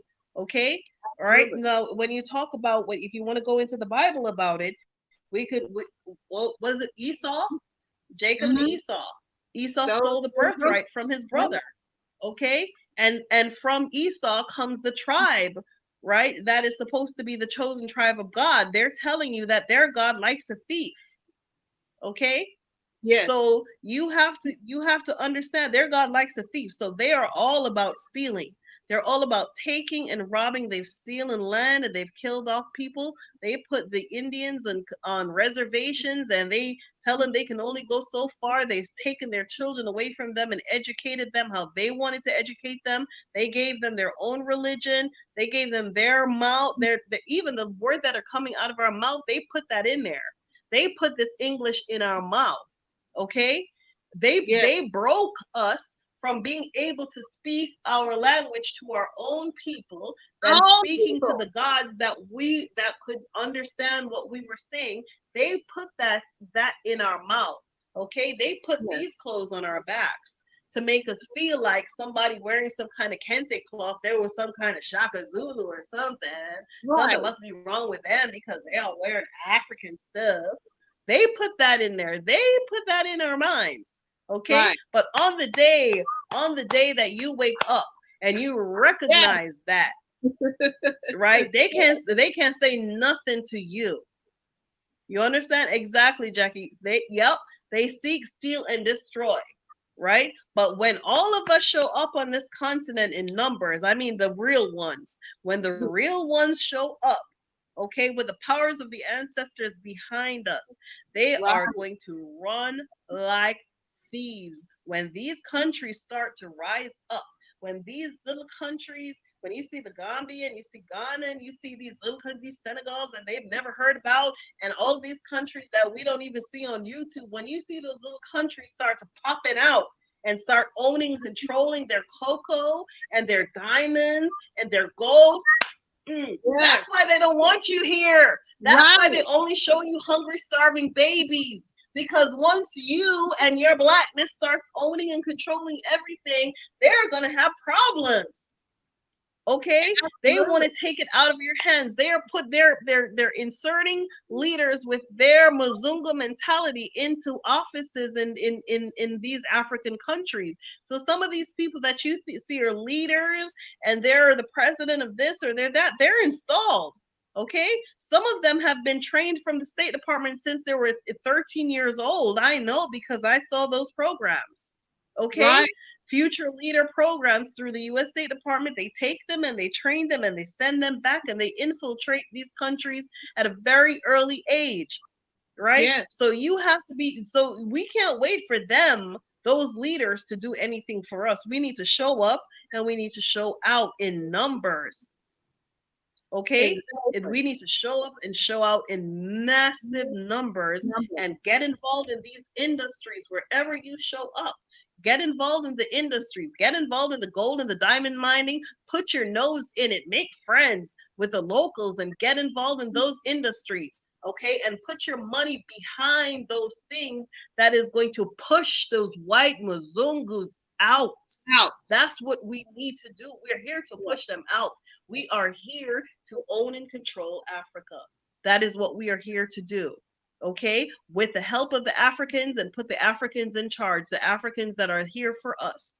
That is what we're here to do. Together. Okay? Together. We're only going to do this if we have the support of, we're the Africans, right? Right. We're only going to do this if we show the Africans that we're not leaving them behind. Okay, no. So I want y'all to be careful about when you come and you have these repatriation plans and whatnot. You have to have something involved in there, or get involved with somebody who has some kind of plan that they're going to be inclusive of the Africans, for real. Right. You have to have some of that in there. Okay, because if you don't, you're just gonna be like the Mzungus who just come, take advantage, use up the resources, suck up life, and live and leave Africa to the dust. No, it's time for a rising, people. It is. Before you rise, you gotta wake up. Wake up before you rise. That's why it's so important, sis. This is why it's so important. When you talk about the real ones, you know, also hidden, the truths are hidden in the roads, they're hidden in the poor electricity, all these things, so that we can come home. And also in their citizenship process, these ideas that you have to work with a local or Tanzanian before you can do business, before you can own a property. Why do you think that's there? That's not to hurt you. And that is the problem. It's not we have been so brainwashed in the West. We think everything is about us and against us. Boo, this ain't about you. This is about them keeping other people, and you know who the other people we're talking about, keeping them out. And so get your mind off of that. Get your mind onto you and your partnerships and what you must be doing. You must be doing, because these things were put in stone so that it could be a blessing to the African people who are there, so things wouldn't be stolen from them like before, but also so that it could prepare a way and a place for you to come. Do you not know why they were telling all of these lies about the starving children, showing all this stuff, the wars they've created, all the wars that they've created, and the starvation they've created, and the land that they've had stolen. And then they put these, put the babies and put all these farmers on poor land, right? They put them on these poor lands that won't grow anything, won't do anything. And so y'all know, put it in the chat. What's the, it's not Uganda, but what's the country now where they're returning the lands back to the Mzungus? What's that country? Is it Zimbabwe. Zimbabwe? Yeah, right. Because if you study what happened, then you know from history that they took those lands on what is it called, land 3 or zone 3s from zone 1, right? So the Mzungus came in through colonization, took them off zone 1 and put them on poor lands in zone 3 where stuff would not grow. And so that's why they're starving. So understand, do you hear me? And so when they make the rule that you have to have a party that is local to be in business with you or to own property with you. It is not against you. It is for you to protect them and to protect the people. Thank y'all. It is not against you. It is for you. And so when we get out of this stuff where we start to celebrate each other, I celebrate Renae, Queen Renae. I celebrate all of you all in the chat. And so once we get into the mind frame where we can celebrate the Africans who are there on the continent already and come into partnership with them, we're one missing piece of another puzzle. We're one missing piece inside of another coin. Do you not understand that it's going to take us working together? So everything that you're fighting against and saying, well, I need this, I need that. Do you not know that this is a way that's being prepared for you? Mother Africa has set this in process so that you can work with your brother and sister. It's just like when your mom at home and you fighting with your brother and sister and she tell you go hug them. This is the same thing. She's making you hug your African brothers and sisters and come together as one. And in that as one, you are a powerful force. Now preach, come on, Queen, come on here. Come on in this house. But the Mzungus don't want that. The Mzungus don't want to be in the business with no African. They want to be in business with someone they could dominate and take control of. So yes, you're absolutely right. These things are set in place in order to protect the African people and the interests of the African nations, right? So, you know, the Jamaican people, whatever we have a problem with, we make it be known, we show up in numbers, we create groups, and we make it be known, and there are resolutions for that. But you will always, even now here in Tanzania, it is the Tanzanians who are seeking assistance for people. It is Tanzanians. We need those kinds of friends, okay? They're not seeking anything for the Mzungus. They're seeking them for their partners, their Jamaican partners, their African American partners, those people who are coming. That is what we need, right? We need those people. So because of the nature, all right, and you all are picking up on the nature and starting to behave like that person, right? You start thinking of, you know, like I see a lot of people out here like, oh, you know, you can't own land in Tanzania. You can't own land in America either, honey. Miss a couple tax payments and they'll be there for you. Okay? You don't own anything, right? You can own surface rights, but find oil underneath that home and they will come and take it from you. Yes. Okay? You don't own anything no place, baby. Okay, and even if you do own it, you ain't taking it to heaven with you. When you die, somebody else is gonna get it. So what is wrong with having a long lease for over 10 years or 10 years? In Tanzania, the limit is 10 years. What's wrong with having a long lease and taking care of something like it's your own, right? And then go on, right? What's wrong with that? But rent to own, and a lot of people have mentality. They come and own. Oh, foreigners cannot own land in Tanzania. Okay.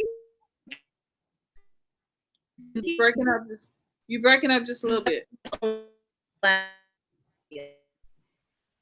people who own the land is the government. Okay, the government owns the land. The government also owns the zebras and the giraffes and the lions and the rhinoceroses and the hippopotamus and even the peacock. The government owns that, honey. So you have to figure out, you have to release some of these things in your mind of what ownership means. The people who you're talking to about ownership in America don't own nothing. Okay? No. Nobody owns nothing, no place. So you have to detox your mind of some of these concepts that you're holding onto and bringing into Africa with you, right? You're going to run around spinning your wheels trying to buy something when you can't buy anything, because no one can buy anything. You can do a long lease. You can have a long lease arrangement with the government for that land, and then you can, lease it out to someone else if that's what the arrangement that you have going on, right? But the government owns the land, and the government owns the resources, and the government also owns the creatures that are on the land. Okay, so you have to release some of those things, because if you study the history of Namibia, if you study the history of Namibia, South Africa, Tanzania, Zimbabwe, Rhodesia, if you study the history with those Dutch people who are now saying that they deserve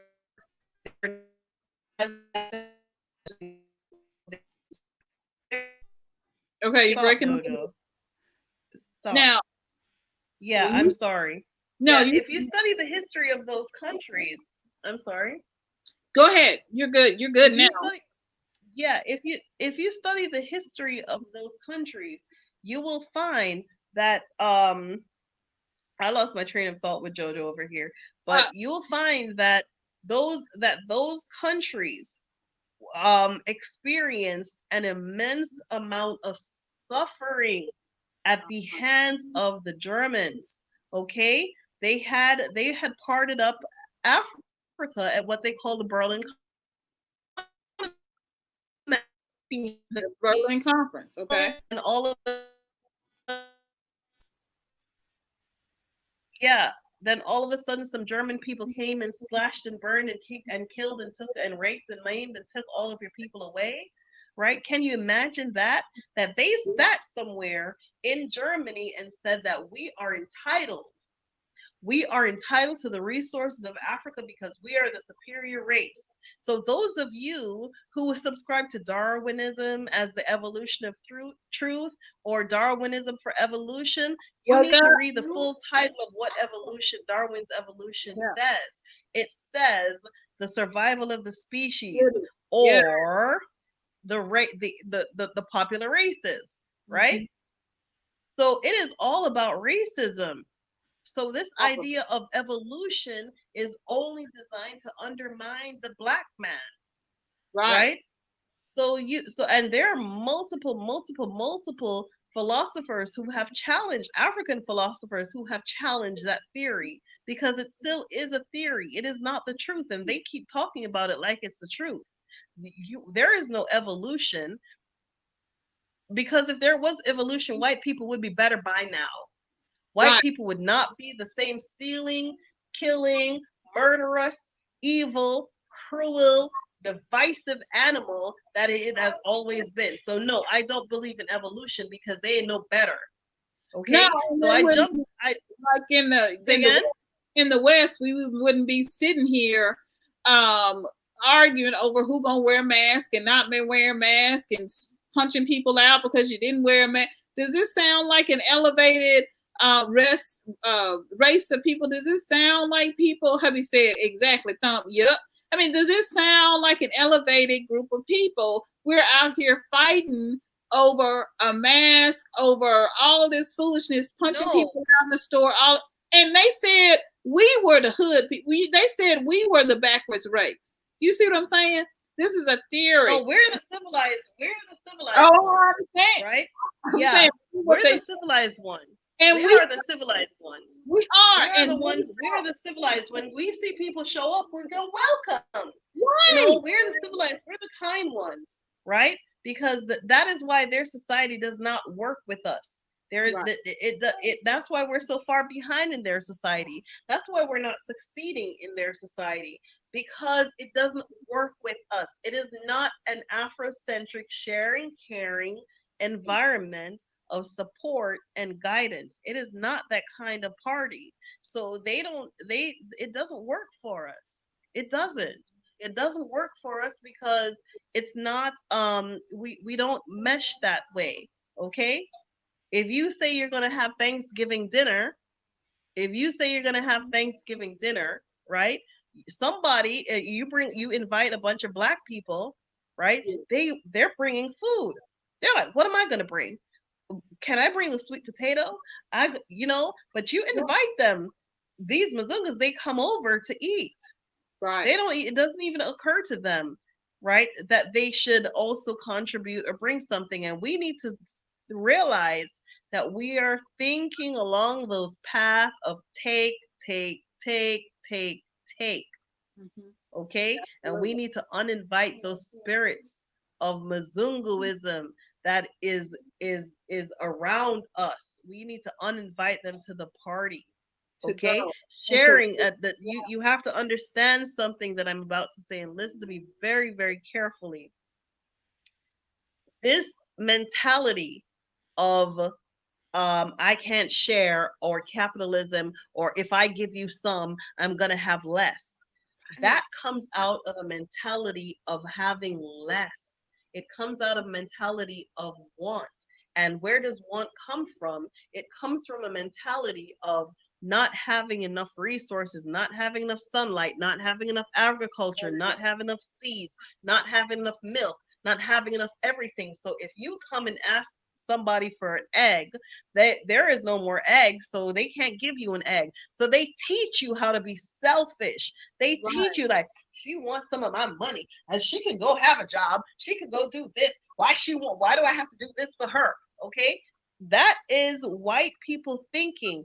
Those thought processes come out of being associated with white people, and a lot of African Americans are going to have to unlearn those things before they come to Africa, right? Because that mentality of deprivation means that you don't have enough. You don't think in abundance. African people think in abundance. They can afford to give somebody a banana because there's so much banana. Okay, you can have a banana, Sure. right? They can afford to say, oh, welcome, I can give you something. They can afford that because they come out of that environment, and these are the things that are coming down in us subconsciously. Okay, but the interruption of the white man mentality upon Black people is what is killing us. It is what's killing us. Okay, we are now Black men are now treating Black women like white men treated Black women. She ain't nothing but a bitch and hoe. She's nothing but to be tapped out and tossed to the side because I expect to marry a white woman, and that is how Black men are treating Black women.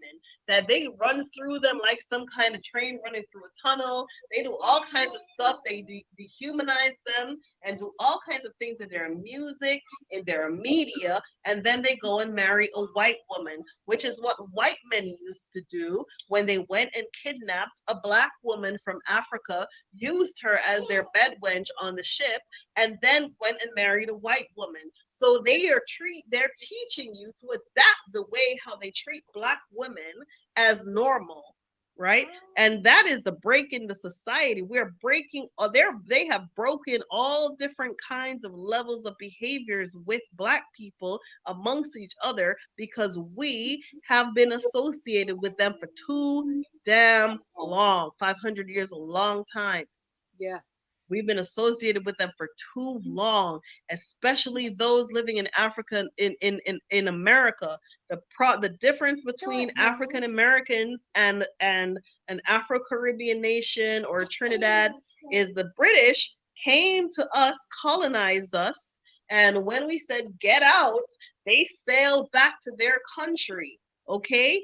You had to live with them. So they had to come up with Jim Crow. They had to come up with all different kind of dehumanizing ways to take power and control away from you. And they had to come up with all kind of gerrymandering to get you to not have enough votes in this county or this thing. Everything is about controlling and dominating you. You are dominated by race at every aspect of your life. That is the difference.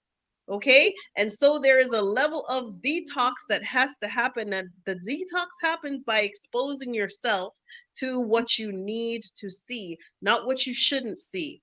So stop feeding. There are things that is happening in America right now that is wrong, but you cannot feed it to yourself because you're generating fear and anxiety.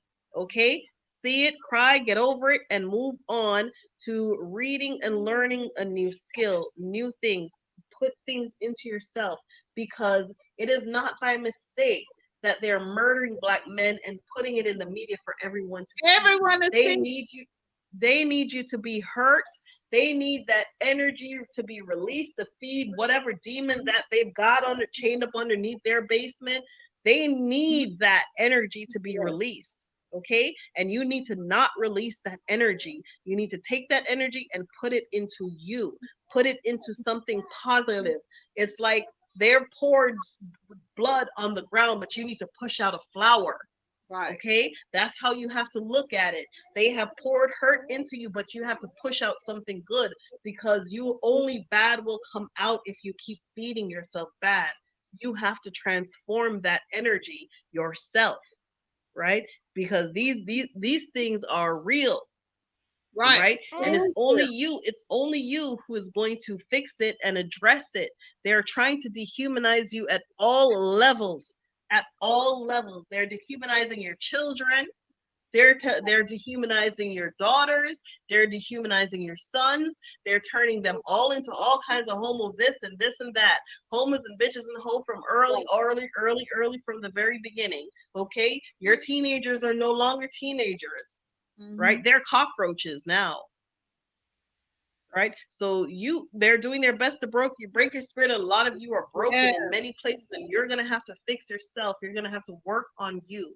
Only you are going to be able to do that.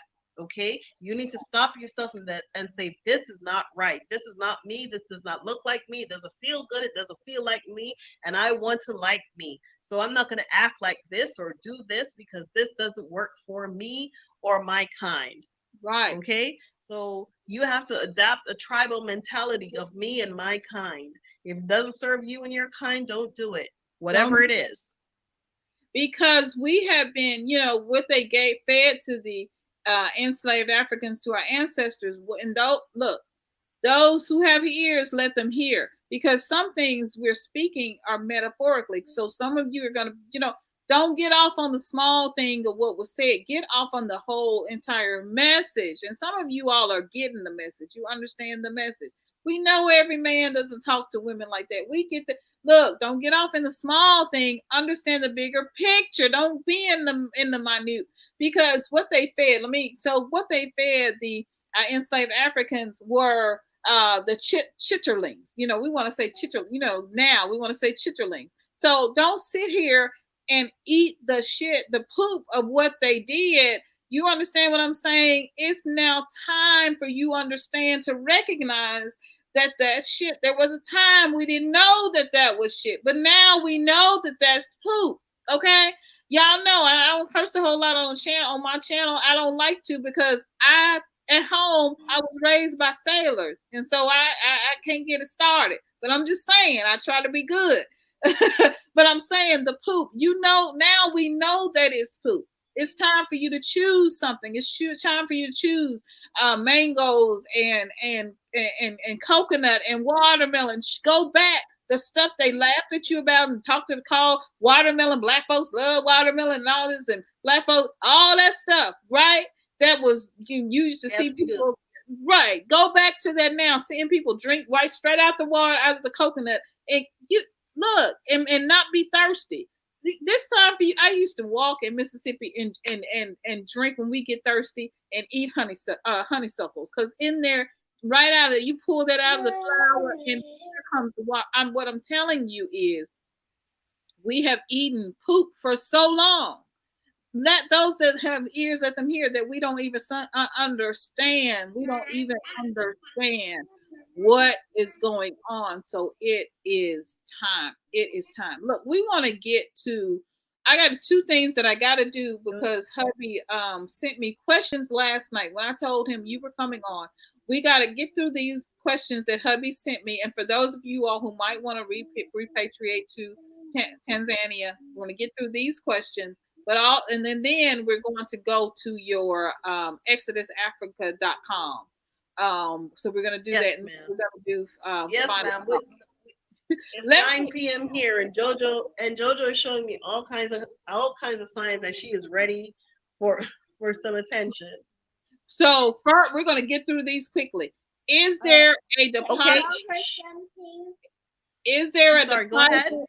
Jojo, is there a deposit for lights and water, Jojo?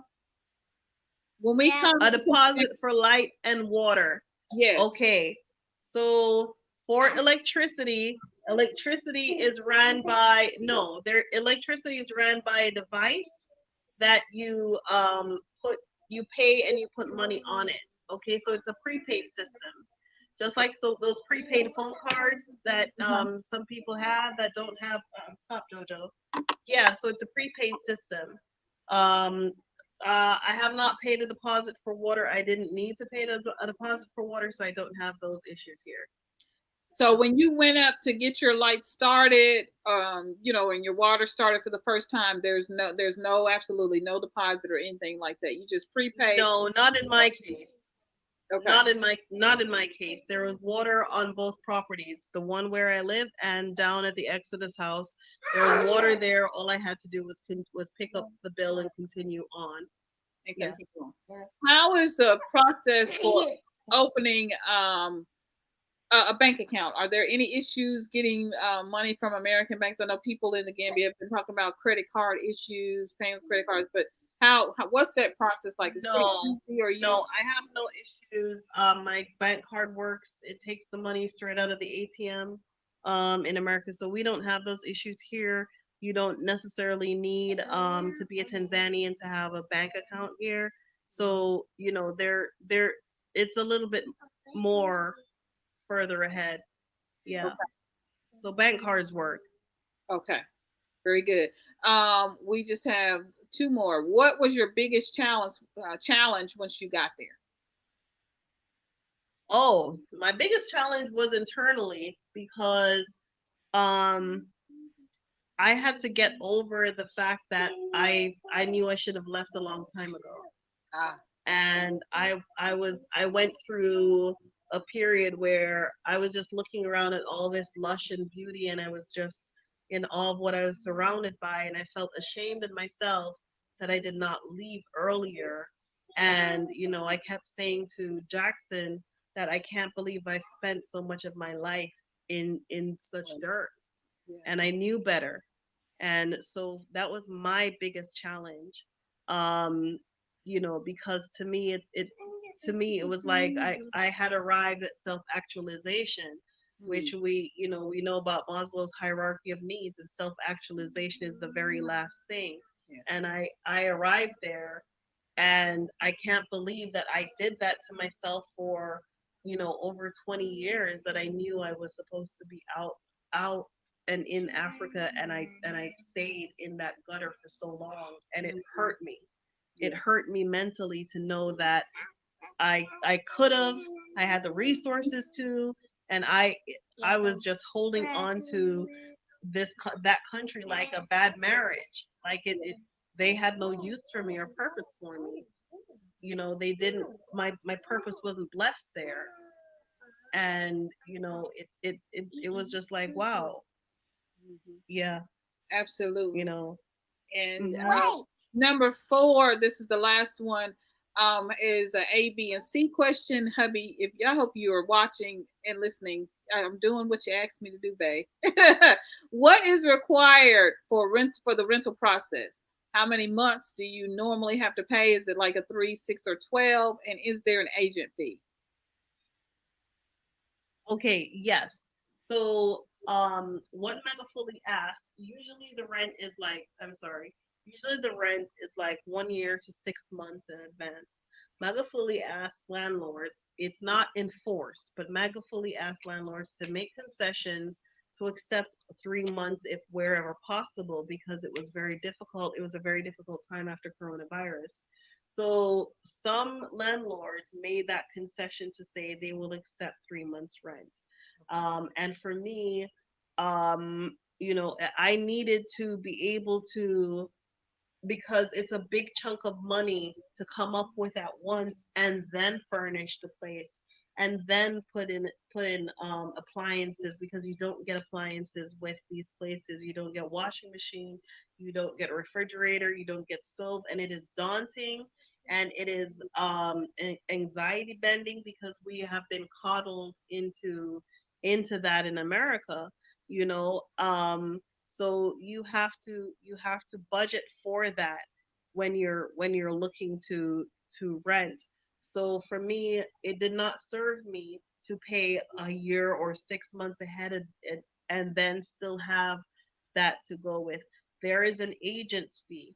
The agent usually charges 1 month's rent um, for uh, for their service, but everything is negotiable in Tanzania. I don't know about nowhere else, but here the only things that is non-negotiable is when you go to the supermarket and when you go to a restaurant. Okay, because those things are like written down and that's what it is. Of course, that's what it is. But outside of that, you negotiate everything. Me personally, I negotiate everything everywhere I possibly can. So, especially if you're buying a lot of things at once, right? So if you're buying, what, Jojo? If you're buying a lot of things at once, or if you're doing things that, let's say you're buying three packs of sheets or something, right? You negotiate that. If it's like 30,000, first of all, they've already doubled the price on you because you're Mzungu, okay? Or they size you up and feel like you have the money. So the prices are well over is double just because they're out there selling and they want to see what they can get away with. Okay, so it has nothing to do with, trying to gyp you or con you. I mean, you would do the same thing if you're out there in the sun all day long and somebody came through, you were like, it's 50. Maybe if I got 50, well, that would take care of the rest of the week, right? So it's up to you to say, all I got is 20, right? And then they'll say, okay, 25, and you could say 22. If it's 22, that's all I got, and you keep going, right? And so there is definitely negotiations involved in everything. When negotiating your lease, you have to be careful of what to ask for, and what needs to be repaired and what needs to be done. When you're negotiating your lease, you should always inspect the property properly from head to toe. And, if the property is great, you know, negotiate that it's such a beautiful property and I'll take care of it.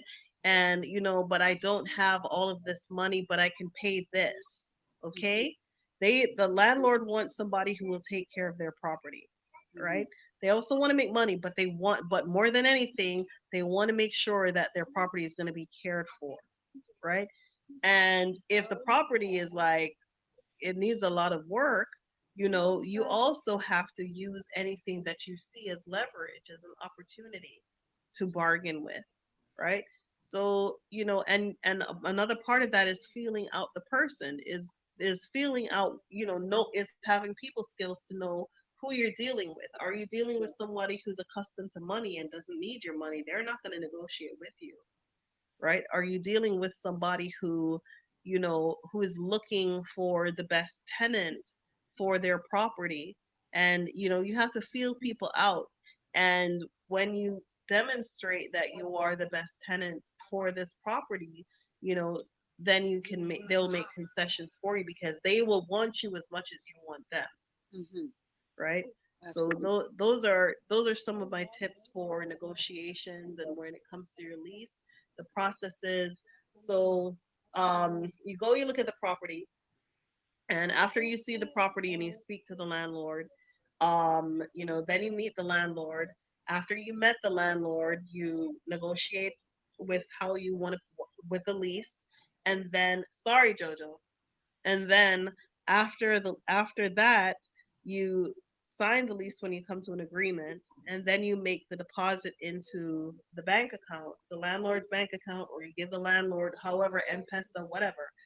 But what you should do is put the money into an account so that you have a receipt to show that you paid that money. Okay, that's one. Excuse me. Hold on, Jojo. Stop for a minute. And then after you do that, right, what you're going to do is, the lease is then taken to an advocate. SYNOLVE? Hello? Yeah, I'm here. I'm listening. The lease is taken to an advocate, and then Yes, and then signed and sealed. So your lease is certified, because if you're going to start a business or anything, and if you're going to start a business out of your home, tell your landlord that so they could put it on the lease. Okay? If you're going to like you know, whatever it is that you do to make a living and you can do it from home, you put it on your lease, because when you go to register your business, they ask for your lease that is signed and sealed and mentions exactly what you're about to do. Good advice. Okay, so if you say that I am going into, you know, dog training, and I do that from home, and your lease says that you can be a dog trainer, when you go to register your business, that's what they're looking for. Okay. Okay, and then Yeah. registering the business, it's free to register the business, right? There are no charges. But what they do is they want you to keep your receipts for every business transaction that you make, so that they can measure it up and say, okay, this is how much you make, and this is what we should charge in taxes. So if Got you're so there are concessions there, you know, there are concessions there. So you know, there's just a lot of things that you can see. Tanzania is a little bit more evolved. These are not like anybody, you know, they're just, it's not like anybody can show up, and you know, you have, they are very specific. You know, it's a very specific process. Yeah. Now, I have the question. As you were talking, when you are doing media, um, how is it how is the climate, I guess, of culture for taping throughout Tanzania? Are there restrictions for videoing for people who are YouTubers who may be coming, or those of us who are doing media? How does that work? Right. So there are restrictions. There are definitely restrictions in a lot of city places. There are definitely restrictions. Let's say, for example, in Bagamoyo, you know, they want, like, if you're coming with a film camera or whatever, you know, they want $1,000 to be able to film in that spot. And but there are ways around different things. I mean, if you're using your cell phone, how many cell phone videos are there out there of Right. Bagamoyo? They can't police that. They can't control that. So I would say that the best thing to film, if you're going to come and film, is use your iPhone. Use a good camera on your phone. No one can stop you from using your camera on your phone. Yeah. Very good. Now we're gonna get on over. You have answered so many of our questions. Hubby says thank you for the information. Very well. Hey, he sent me a whole email. So I'm so happy. Okay, because you helping me out. Look, you just don't know, sis, what you just did. You helping me out. Yes. All right, let's get That's what it's about, honey. yeah, that's I love you. I love you. I love you. I Let's love you. I can't wait to see you show up here, honey. look, you just don't know. I'm packing. I am packing. We want to share your Exodus community. Please tell us about Exodus Africa. We told you Ah, okay. that was her website. Yes. So Exodus Africa is a social networking website that I've developed for the repatriation community. And I did this before I repatriated. I was just building it. I was going through something. I had built a platform before for trading with Africa. And, you know, I was early to market. And I said, you know, what if nobody likes it? What if nobody wants it? But you know what? At this point in time, it's a very useful tool for those of us who want to learn, who want to understand, who want to you know, who want to figure out how are we going to get around, right? So there are blogs there, there are videos there are partners there, you know, and we are the ones who are going to, we're the ones who are going to lead the repatriation by showing up in numbers. So absolutely what this is a way for us to communicate with each other, to share information with each other, to provide information for each other. And for me as a content provider, it is much easier for me to put the things that I'm seeing and hearing, to put it there rather than to put it on Facebook, put it on Instagram, put it on YouTube. And we're so divided over all of these different content platforms. Yet if I need to hire someone, I can't afford to hire anyone. If I need to do something, by bringing people here for employment opportunities, I can't do that because we are using different platforms. So I think what we need is our own platform for the repatriation. So if somebody is looking at Tanzania, they can learn something. If somebody is looking at Ghana, they can learn for something. You can communicate and build groups. But one of the work that has been done on us is that we have lost that sense of community. Okay, so we have to be a little bit, we have to break out of these spells and prisons.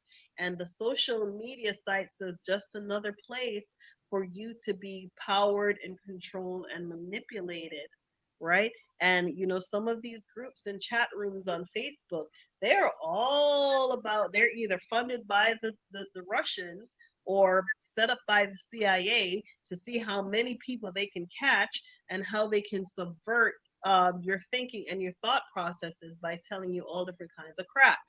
Okay, so you have to, I think, ownership in our own social media is exactly what we need. And this is a very, very, very simple way of sharing information where we don't necessarily have to be, all coming to the same place, but we can meet people and find people and share the information.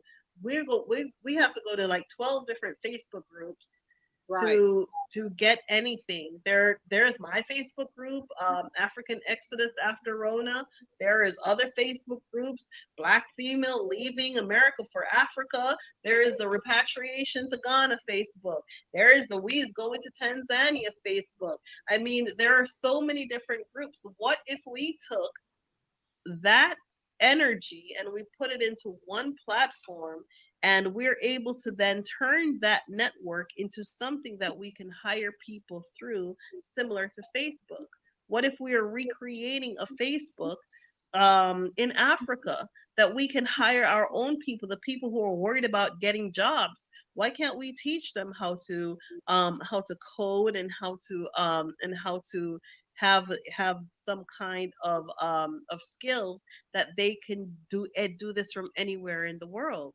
We can do that, right? So, instead of having us scattered all over, like, the chaff before the wind, as the Bible would say, we need to come together, and unfortunately the mind is broken, but the spirit is still holding, and we need to hold fast to whatever it is that is telling you to go to Africa. You need to bring that sense of community. Okay, that's what Exodus Africa is all about. So you can message, you can put your blogs and your groups, you can crowdfund, you can I put the Exodus house on there. You can crowdfund, you can do a variety of things straight through this platform. A number of people told me that they didn't want to give um GoFundMe 15 15% of their money that they were going to donate, and I said, okay, why don't you donate through the platform? Yeah. Right? Because I'm not going to take 15% off of that money, off of from myself, you know. So there are just things that we need to start looking at, right?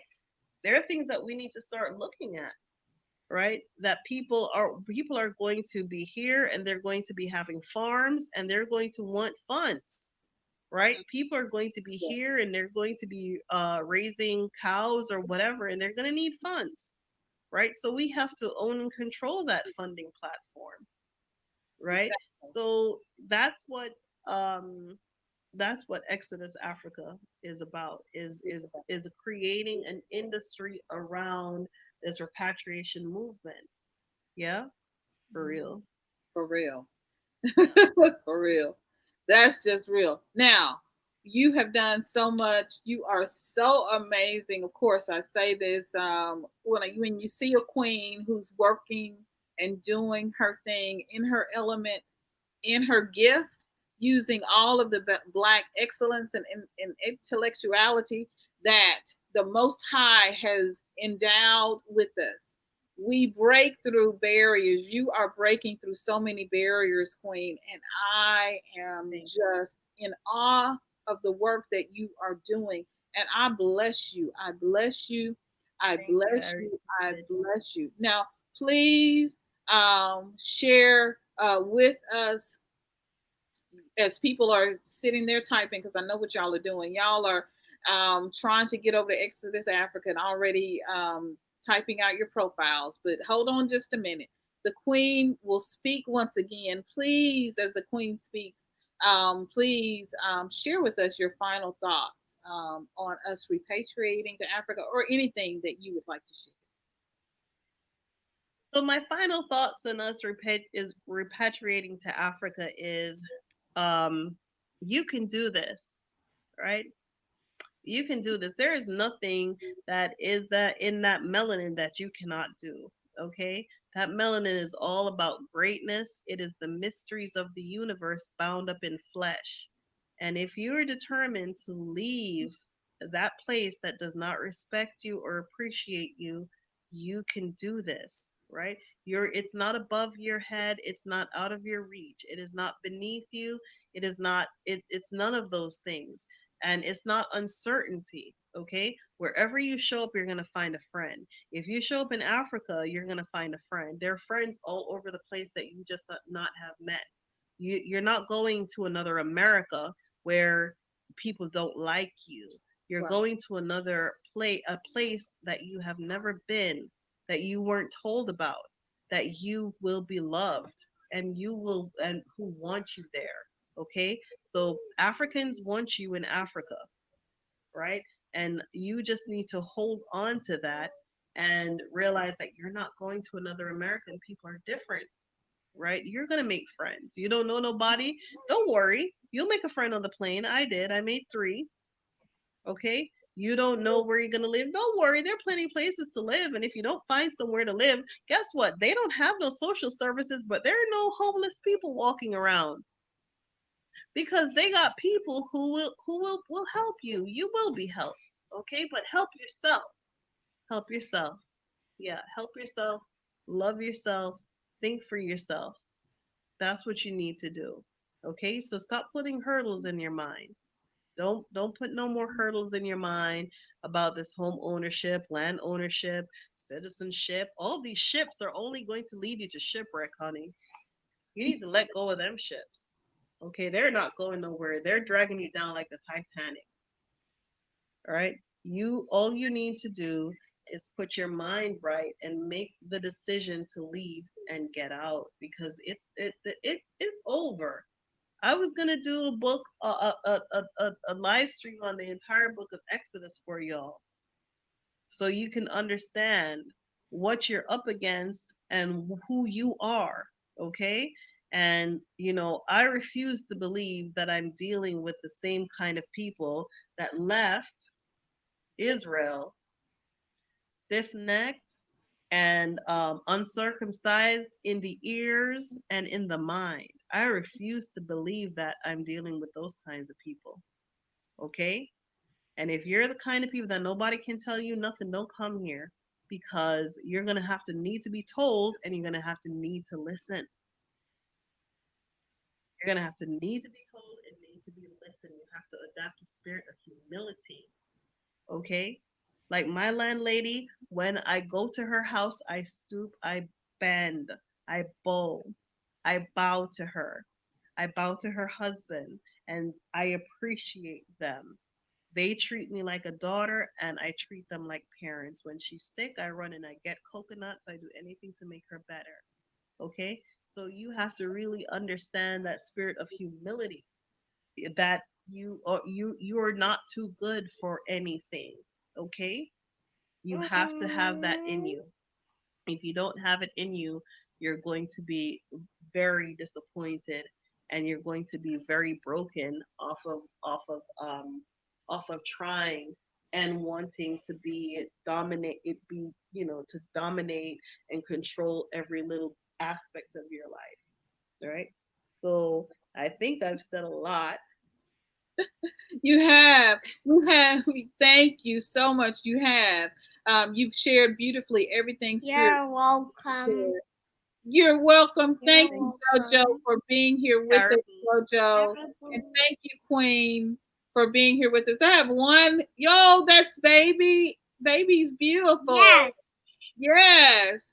I have one question. Sophia has a question, and you guys, everyone that is giving so many beautiful comments, thank you and participating. So once again, Mother Corona has been a blessing for us, right? Because of coronavirus, you don't necessarily have to leave and go anywhere anymore. You can go down to immigration and, say that it's about to expire a week before it expires, and they will stamp it, pay the little money, and you take it and you go home, and you wait yourself another 3 months, and you just keep doing that process until you have your residency or until you have all that you need, right? So Corona has been awful for a lot of us, but it does have, Blessings. things that, because of coronavirus, this is, so that's the process. The visa is good for 1 year and it expires every 3 months. Okay, so it's good for 1 year, so it's a multiple entry visa for 1 year. Okay, I'm sure between now and then I'll become Tanzanian somehow. Somehow. Now, the fee for renewal, what's the fee for renewal? The fee for renewal, I think if I'm not mistaken, it's something like 100. If I'm not mistaken, okay. However, there are other people. What they do is they take the passport up to the border and have it stamped and then send it back. Okay, and that's a lot cheaper than getting on a plane and going somewhere and coming back. So there are many ways to skin this cat. There are schools, there's Swahili schools that you can register as a student. There are many ways to really, and you're not getting around the system. It's just the process, right? You can volunteer for Exodus Africa. You can volunteer at the Exodus House. There's another way. Look, don't you go get married on us without inviting us to the Tanzanian wedding. And we need to see him beforehand, and we need to check him out. He needs to be approved by Auntie before. Look, because don't make me come over. Oh my Lord! Look, I'm already. Let me tell you, these Tanzanian.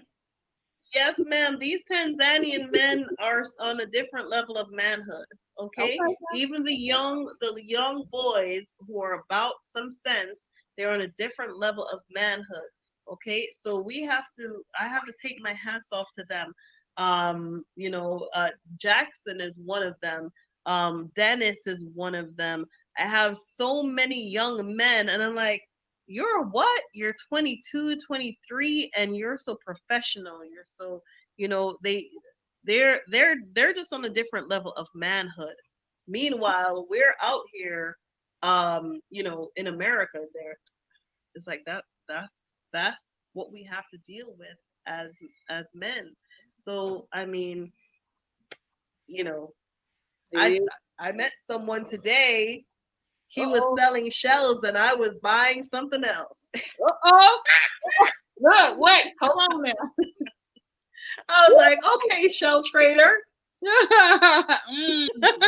I'll send you a picture. Oh, yeah. Okay. Yeah. Okay. Well, I got my little radar on, so I'm gonna be Auntie gonna be listening and watching spirit. Yes, ma'am. Yes, ma'am. Yes, ma'am. Okay, I'm gonna go now. Yo, thank you so much for spending the time with us. Thank you so much for having me, SYNOLVE. Your channel is amazing. God bless your journey. God bless your repatriation journey.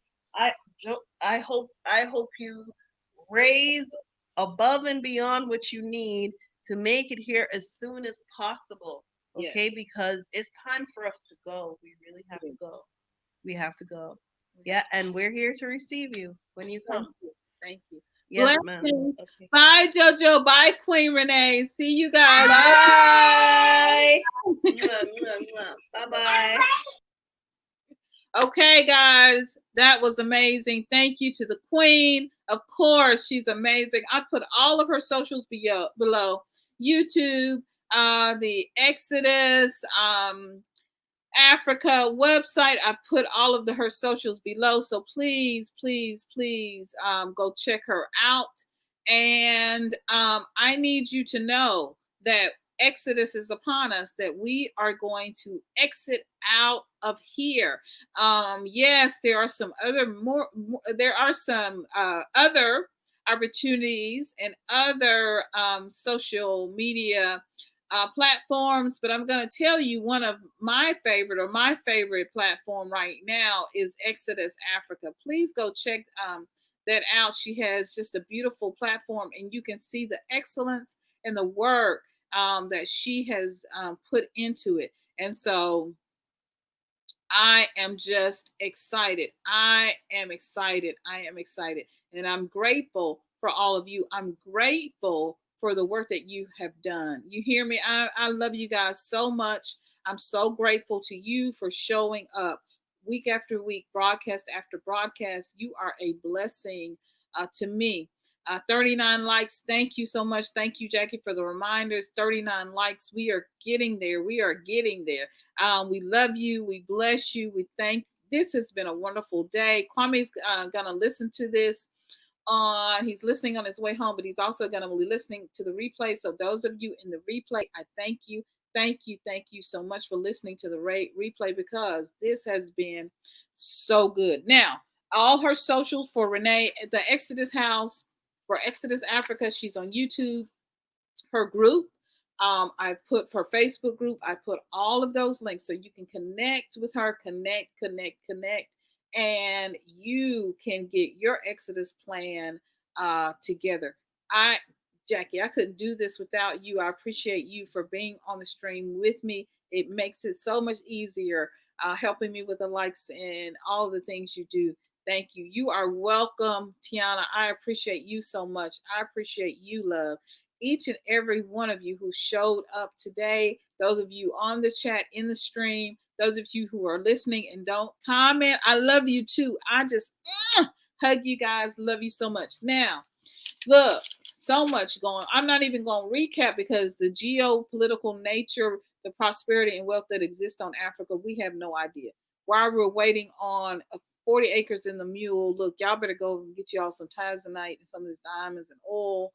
And because your wealth is exponential, and they have tried to keep it for you. Every day that they keep you trapped and trying to get your 40 acres and the mule is every day you don't step into your royal family. This is why I call y'all the royal family. You don't step into your full wealth and royalness of kings and queens of who you really are. Look, we're going to go back. We got to do the church announcements before we get out of here. All of Renae's socials are in the description box below. My link to my GoFundMe, come on in, is below. My link to the GoFundMe, so I can get on out of here, because I got to get to the motherland. If you can help, please do so. I would love to have a gift as small as $1 or $5, $7 or more, 100 or 2,000. Come on. Whatever you can give or would like to share, my GoFundMe link is below. So please just share. It would really help me and my family out. We would appreciate it so much. My email is MyRepatJourney@gmail.com. If you'd like to be a part of coming on the show, please do. To stay in contact with me and know when I'm going live, know when we're having guests, to get the newsletter, and to be a part of the WhatsApp. My WhatsApp link is below. Be a part of our group. But also to be a part of the newsletter, just tell me, send me an email and let me know you want to be in WhatsApp, you want to receive the newsletter. It is MyRepatJourney@gmail.com. I have an Instagram page, MyRepatJourney, MyRepatJourney on Instagram. So go connect with me. I also have a Facebook group, MyRepatJourney, and we I am SYNOLVE.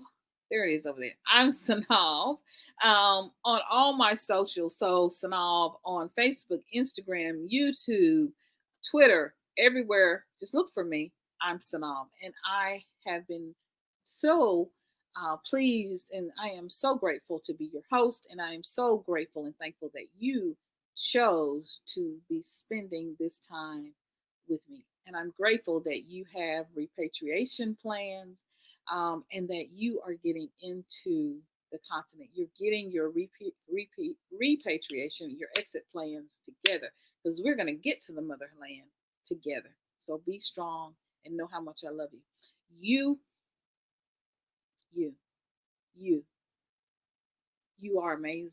I always say that at the end of every broadcast. So look, are y'all watching to the end of all the videos? I feel like y'all ain't watching to the end of all the videos. Just like now, we did a lot of stuff at the beginning, but the end, okay, is where we tell a lot of the information. So those who have ears, let them hear.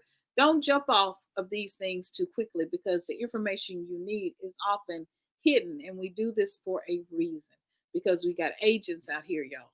And we are on these platforms, so we can't just come out every time spilling everything. You understand what I'm saying? We got to talk in code. Y'all B1s, you know who you are. You my people. You the royal family. You understand. Those who have ears, let them hear. We have to talk in code, and we can't come out spilling everything in the beginning. So sometimes you hear us preaching a little and doing. No, it's a system. No, we know what we're doing, because the agents are out there and they're real. Look, you stay to the end so you can hear my messages in my videos, y'all, and give me that watch time. But anyway, you and the likes and thumbs up and subscribe and hit the notification bell. You are amazing. You are wonderful. You are beautiful. You're intelligent. You are intellectual. You have everything you need to make it and to thrive and to excel in this world. You are pure energy. You are infinite. You are the ancestors' dream. You are beautiful, amazing, wonderful baby. You are. You know why? Baby, honey. Because you just are. I love you so much. And I'm going to see you in another video real soon. I love you guys. Bye-bye. Bye, guys.